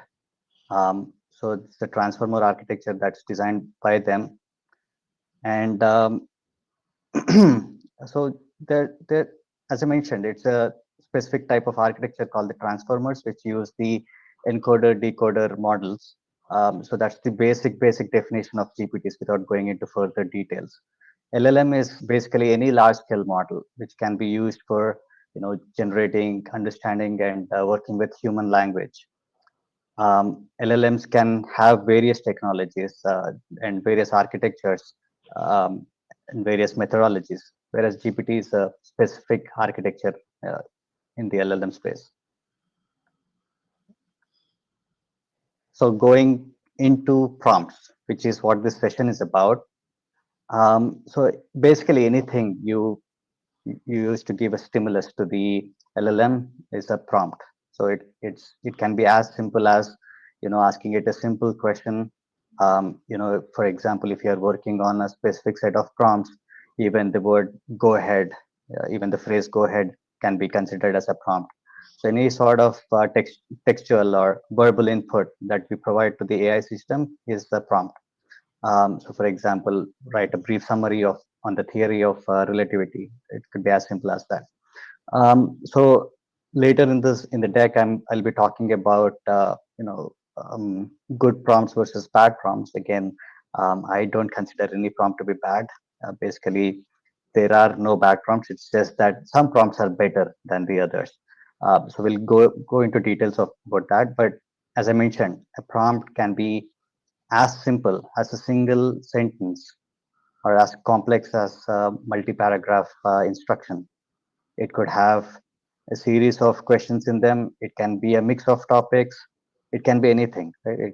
It's just natural language, where you pose a question to the LLM and it responds with an answer. Now, the objective of my presentation is to guide you, or give you tips on how to get the most of the LLM that you're working with. So that goes around the choice of prompt, giving it the right context, giving it the intent. That all goes into creating a good prompt. So moving on. So prompt engineering. So as Kasper mentioned earlier, it's a relatively new field that is coming up in the generative AI space and in the natural language processing space. So basically, it's engineering where you have prompts that are meant to be clear and specific. So basically, again, when we go into the further slides, you will see that we focus on the word specific, because the more specific you are with your prompt, the better the answer will be based on what your needs are. Designing prompts to guide the AI model. So that's how prompt engineering, the whole discipline of prompt engineering has evolved. Now, if you go into Google and just search for prompt engineering, you'll find tons of articles on, again, what constitutes a good prompt, how to prompt ChatGPT in specific, and things like that. So there is a whole ecosystem which is developing around the prompt space, which is generically categorized as prompt engineering. So again, developing prompts that reduce the likelihood of AI generating biased or controversial content. So there is the ethical guidelines also surrounding the prompt engineering aspects. Again, as I mentioned, there is no good prompt or bad prompt, although we will refer to them as such because a few prompts are better than the others. But if you give a prompt, it's not the end. You can keep refining it. You can iterate over the prompt. So we'll go into a few examples around those as well. So a well-structured prompt. So a prompt has a few phrases that constitute a well-structured prompt. So when you give a prompt, you're basically giving it a command or an action. So that's what you intend the LLM to do. So say, for example, we start with summarize the following text, right? And so the system is not going to understand what you're talking about. So for that, you give context. The context is about what the type of topic that you intend the LLM system to talk about, right? And you can give it additional data. So you see in ChatGPT 4, the latest release, they started support of inputting documents. So you can give additional content or data to the as part of the prompt. You can give additional instructions. Again, you can see the word specific is specified multiple times in this slide as well, to give you an idea of how important being specific in your prompt is. So you can ask it for the way you want the output to be. So you want it to as a one paragraph summary, or you want it to give you a bulleted list, or you want it to give you code. It can do all of that. So some LLMs are, again, I'm refraining from using the word GPT because it's a specific kind of architecture.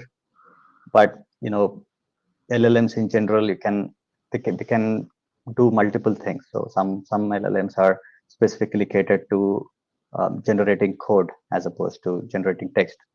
So there are LLMs again which are specific to a particular vertical. So Can I ask a if, question briefly? There's something that comes up in the chat.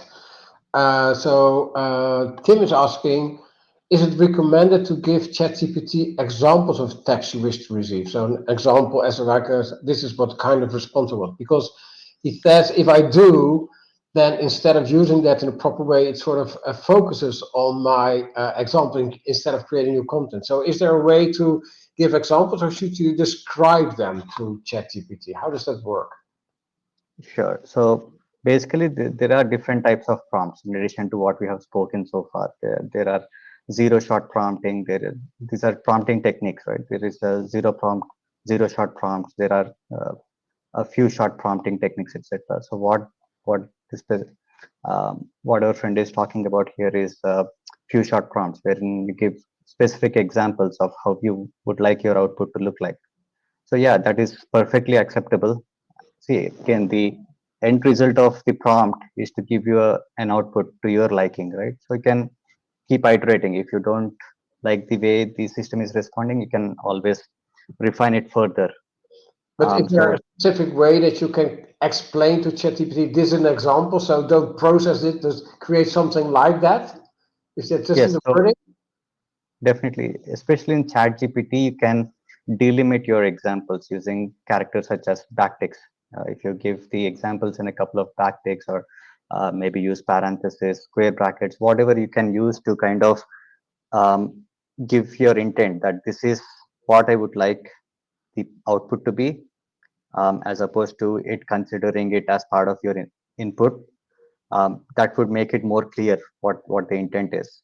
So using specific characters in your prompt to kind of instruct it that this is what I would like the output to be.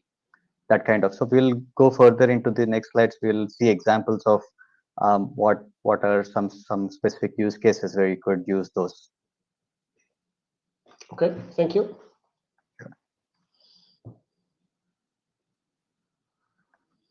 Okay, so prompt engineer, as it mentions here, it's a relatively new role that has emerged with the rise of the things such as generative AI.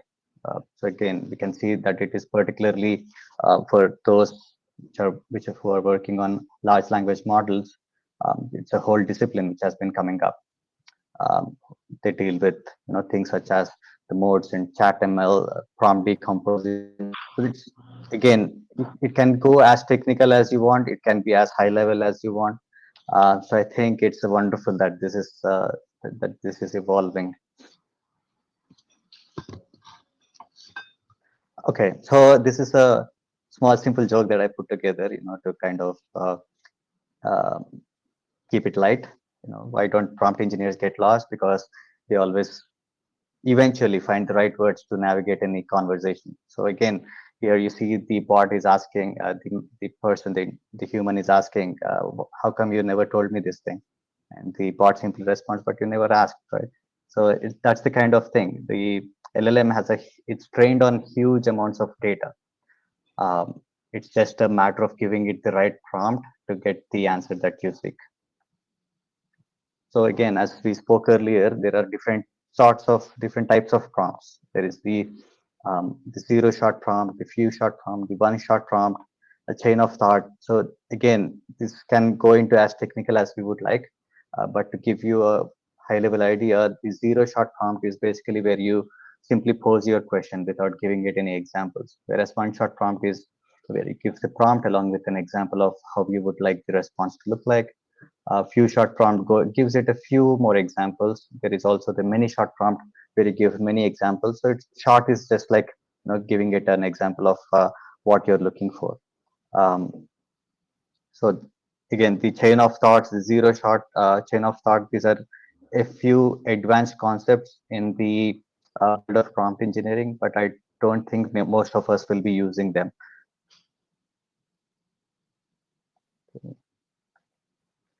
So prompting tips, again, as we spoke earlier, talk to the AI like you would with a normal person.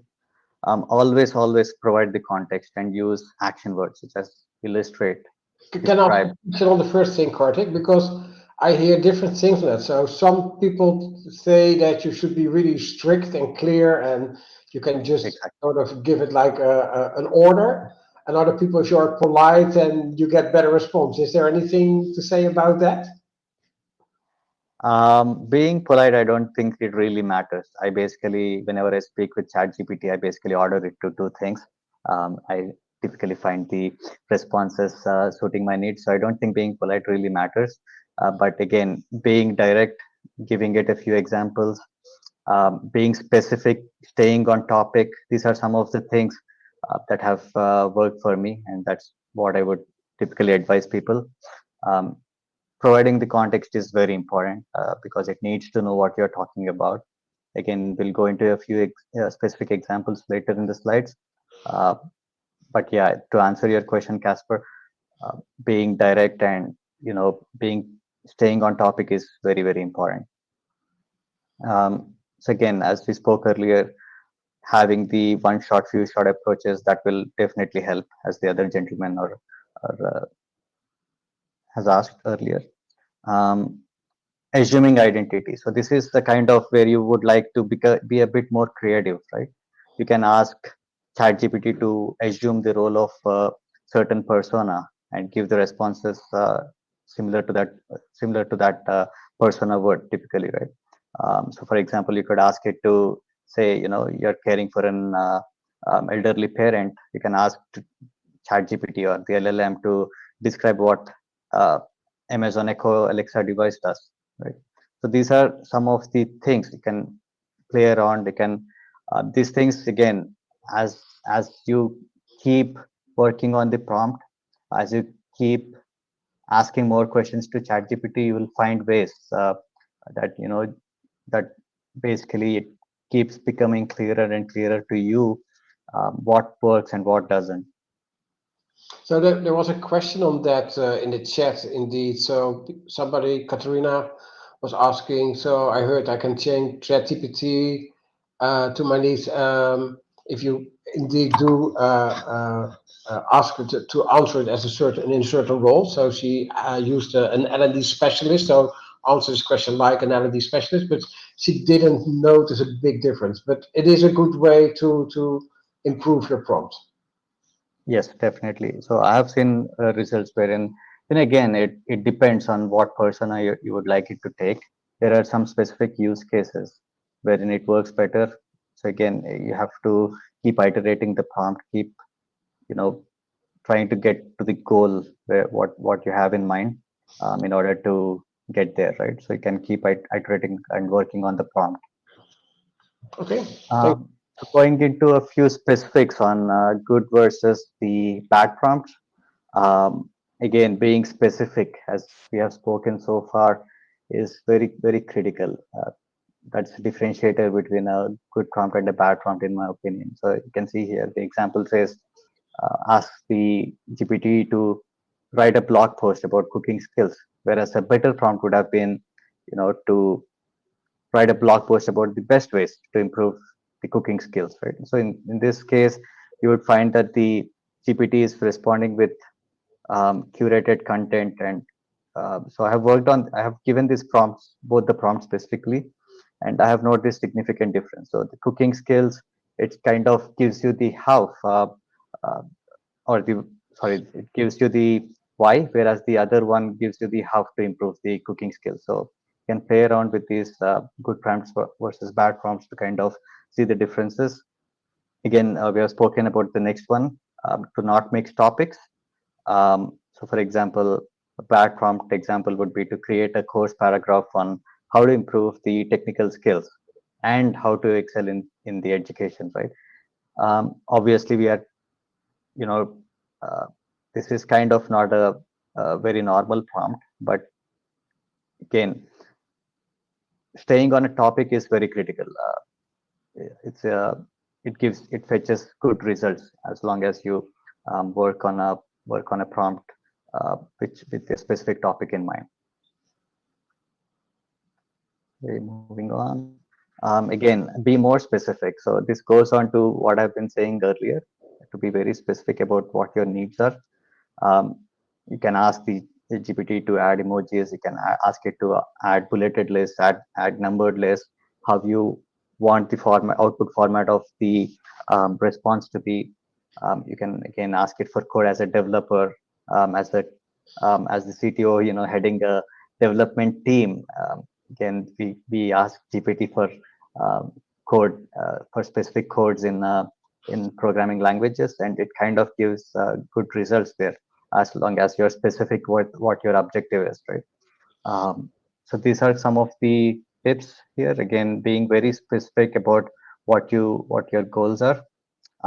Using keywords. So, for example, here one of the bad prompts asks to create a course outline for communications. So it is going to respond to you. It will give you a good generic information based on how a communications course should look like. Versus if you ask it, specific details about by using keywords such as what typically is a good communication course contents about the clarity of tone, the body language, confidence, clarity, and things like such as. So if you use keywords which are specific to the context that you're working with, it fetches you better results. Can I ask something on that? Because it also comes up in the chat, an experience I had myself as well.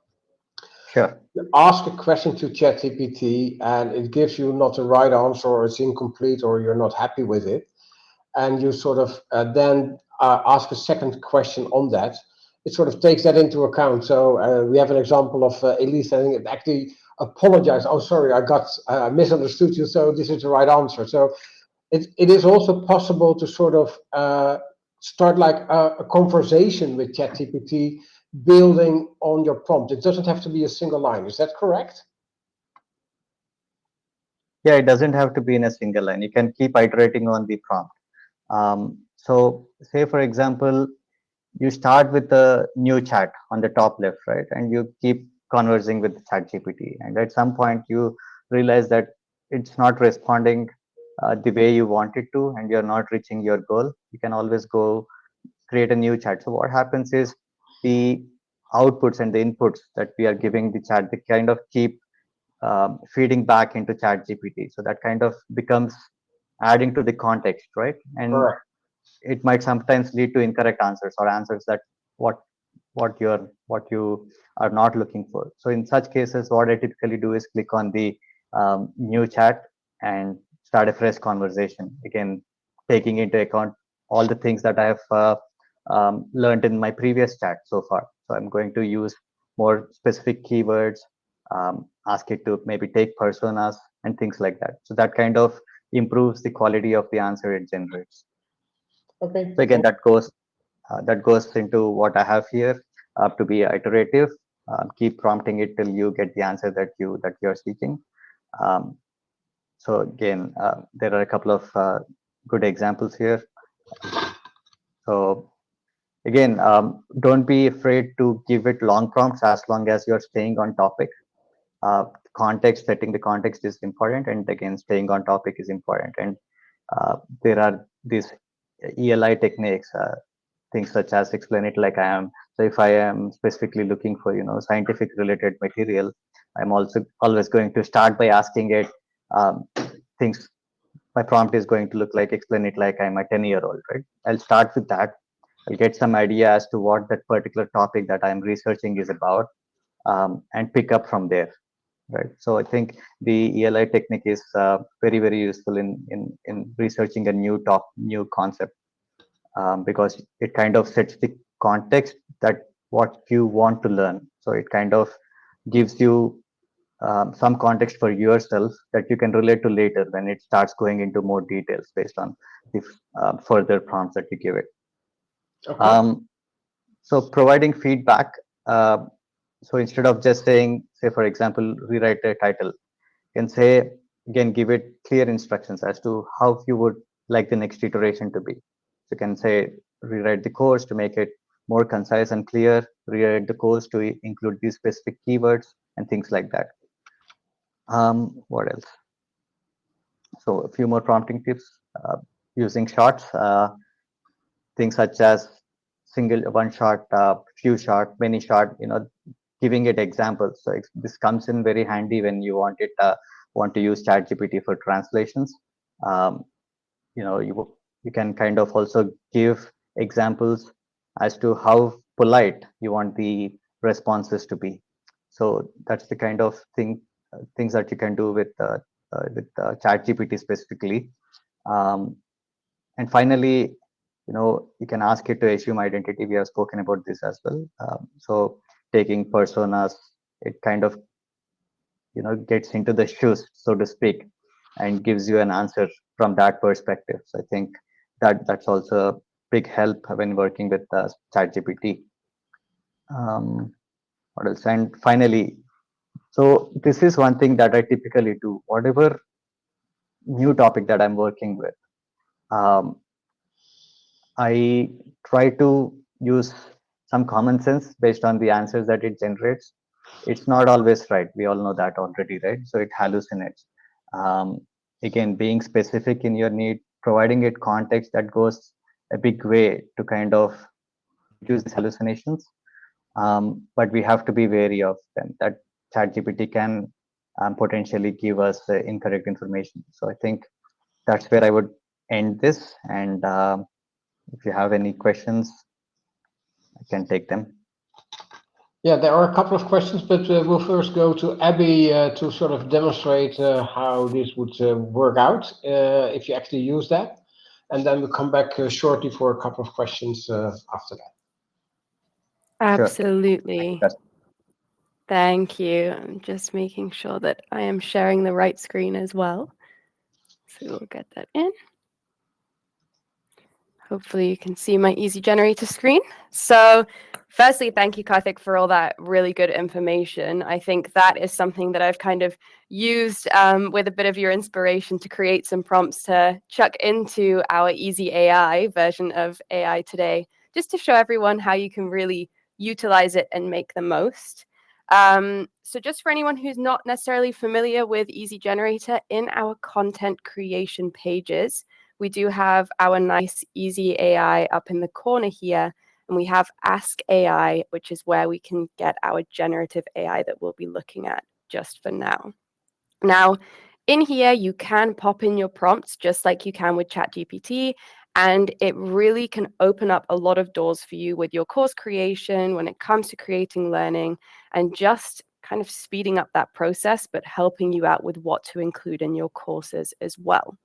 So I have created a couple of prompts here, which I will pop in and we can see exactly what they pull out. And I'll explain how I would perhaps use these to help me making a course in the tool. Starting with actually what we would consider maybe one of the bad prompts, but I do agree with Karthik that there's not really any bad prompt. There's simply kind of less descriptive prompts. And that would give us this one, which is create a course outline for a course on prompt engineering. Now, this can work as a prompt. If you come into the tool and all you know is you want a course on prompt engineering, fantastic. Giving Ask AI this prompt here might give you all that you need, because it'll certainly give you some great inspiration for a course. It'll give you some outline points, ideas for sections, and so on.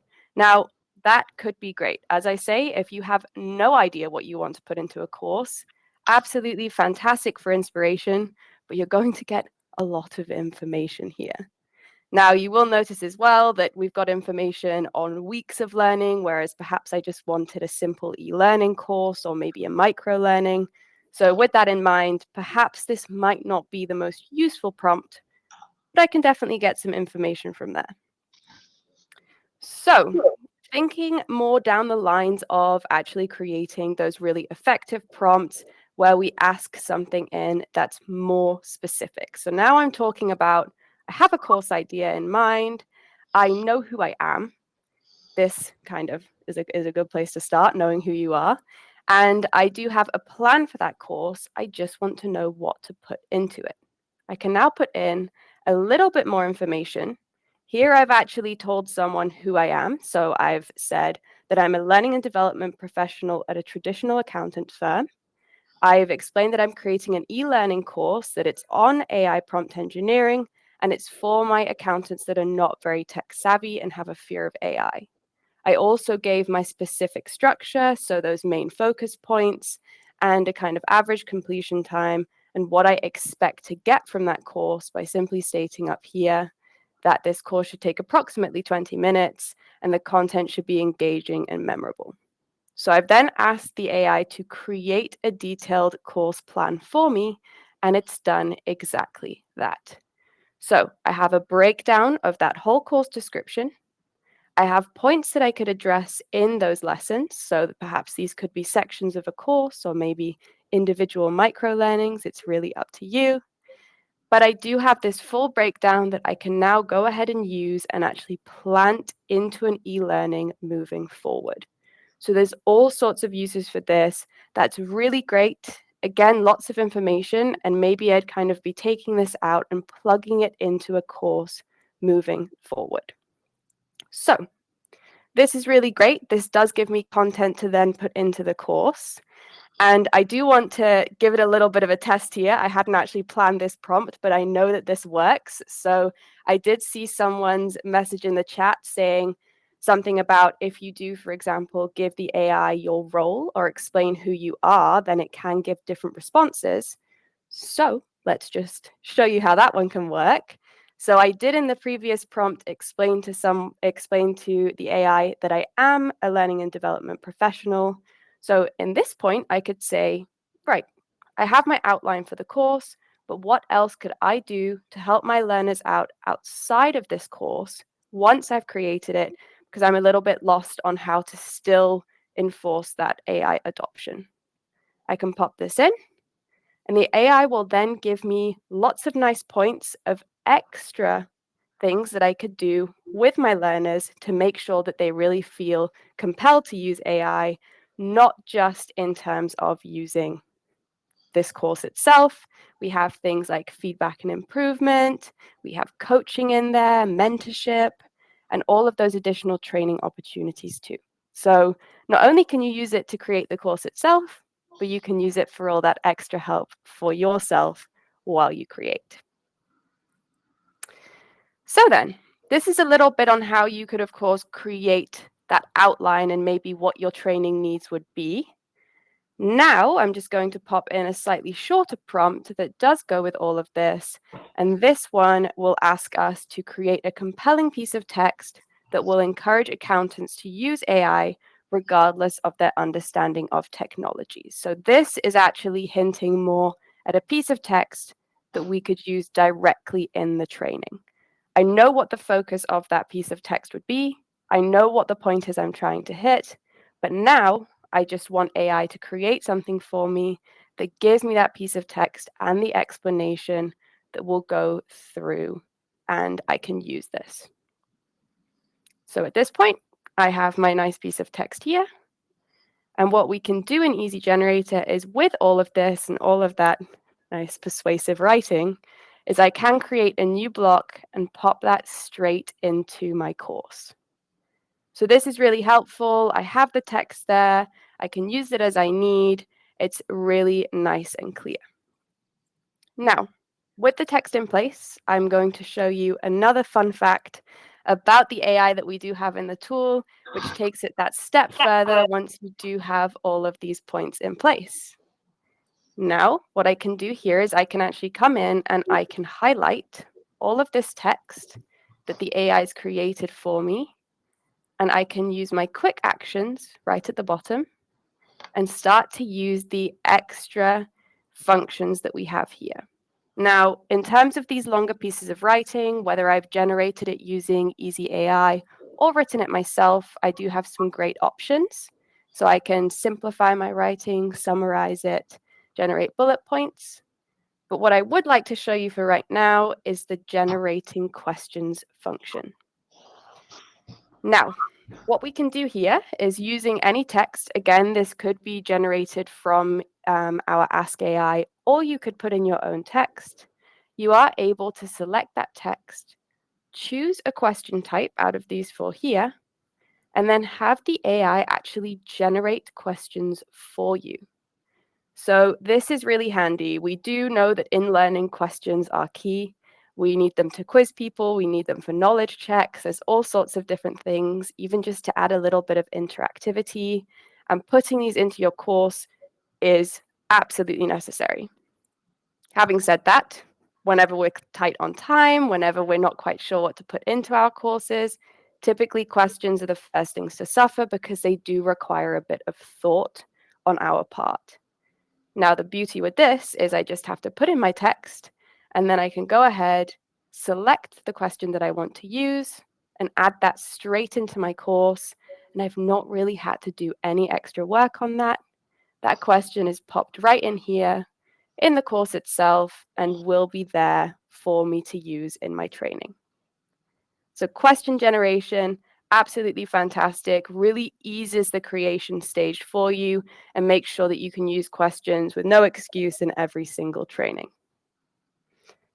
So that's quite a bit there about different ways to use the prompts, ways to actually create the text and use it in a course. And I'd like to just pop back into Ask AI and give you one more insight here, which is when we do talk about using kind of those layerings of prompts and making sure that we can make the most out of everything that we do generate here.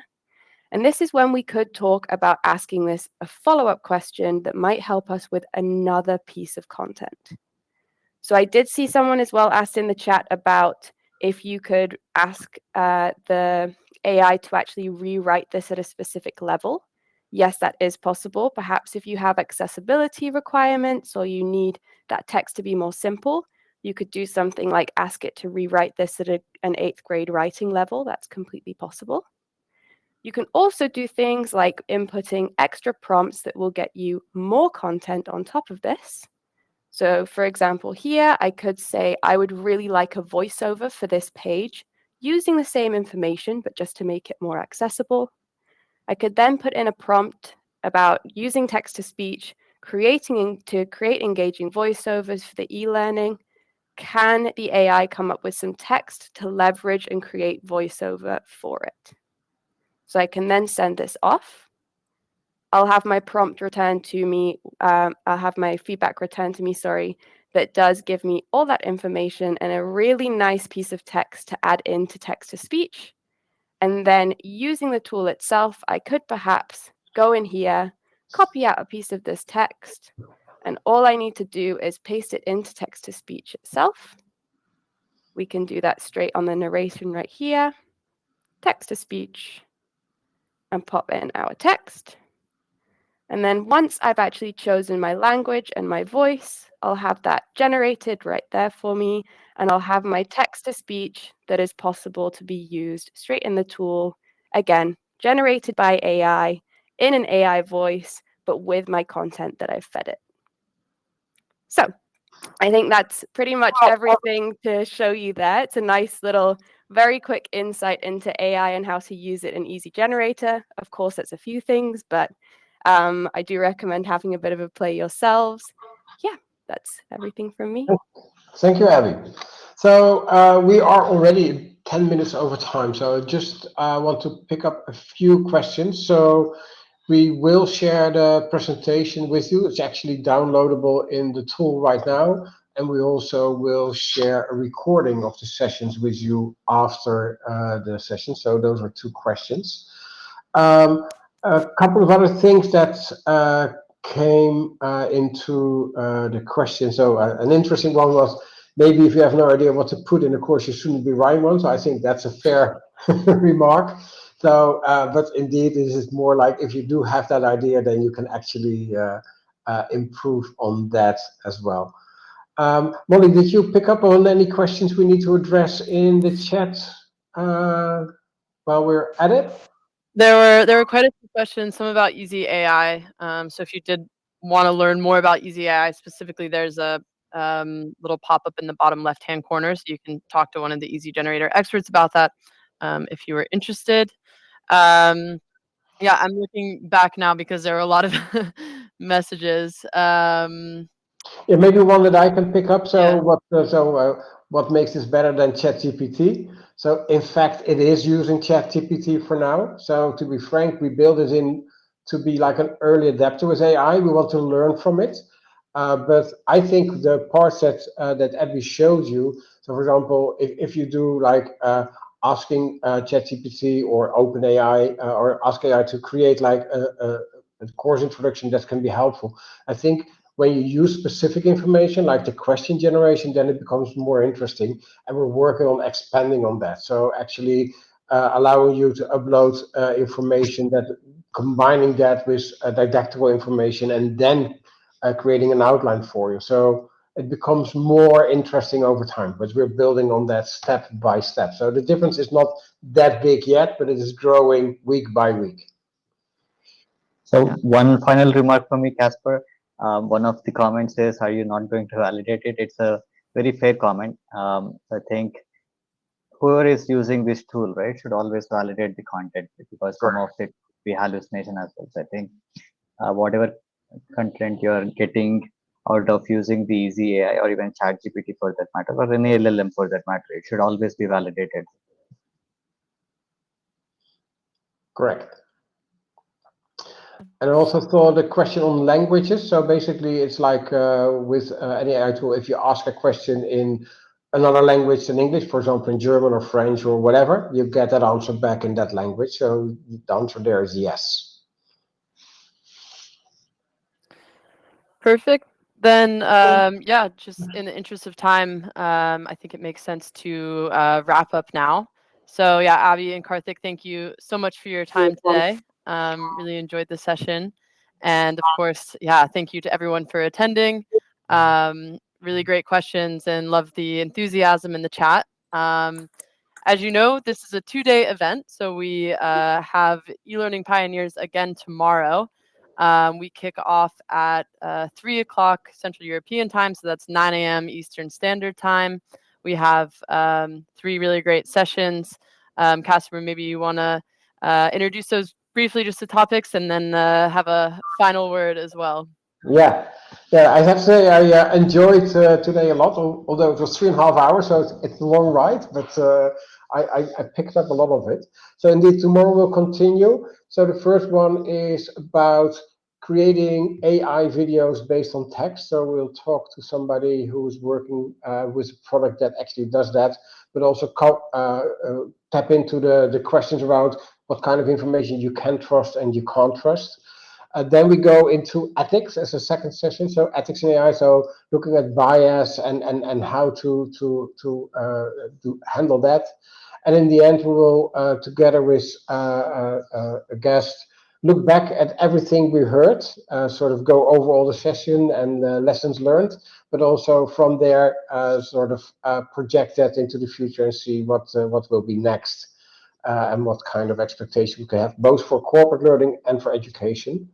Because I will be joined by Chris Wildermus, who is a professor at a university in the States. So so for that, I think that's it for today. So indeed, Molly, thank you for organizing this, but also Karthik and Abby, thank you for presenting on this last session. And I hope to see all of you back tomorrow at the beginning of the first session.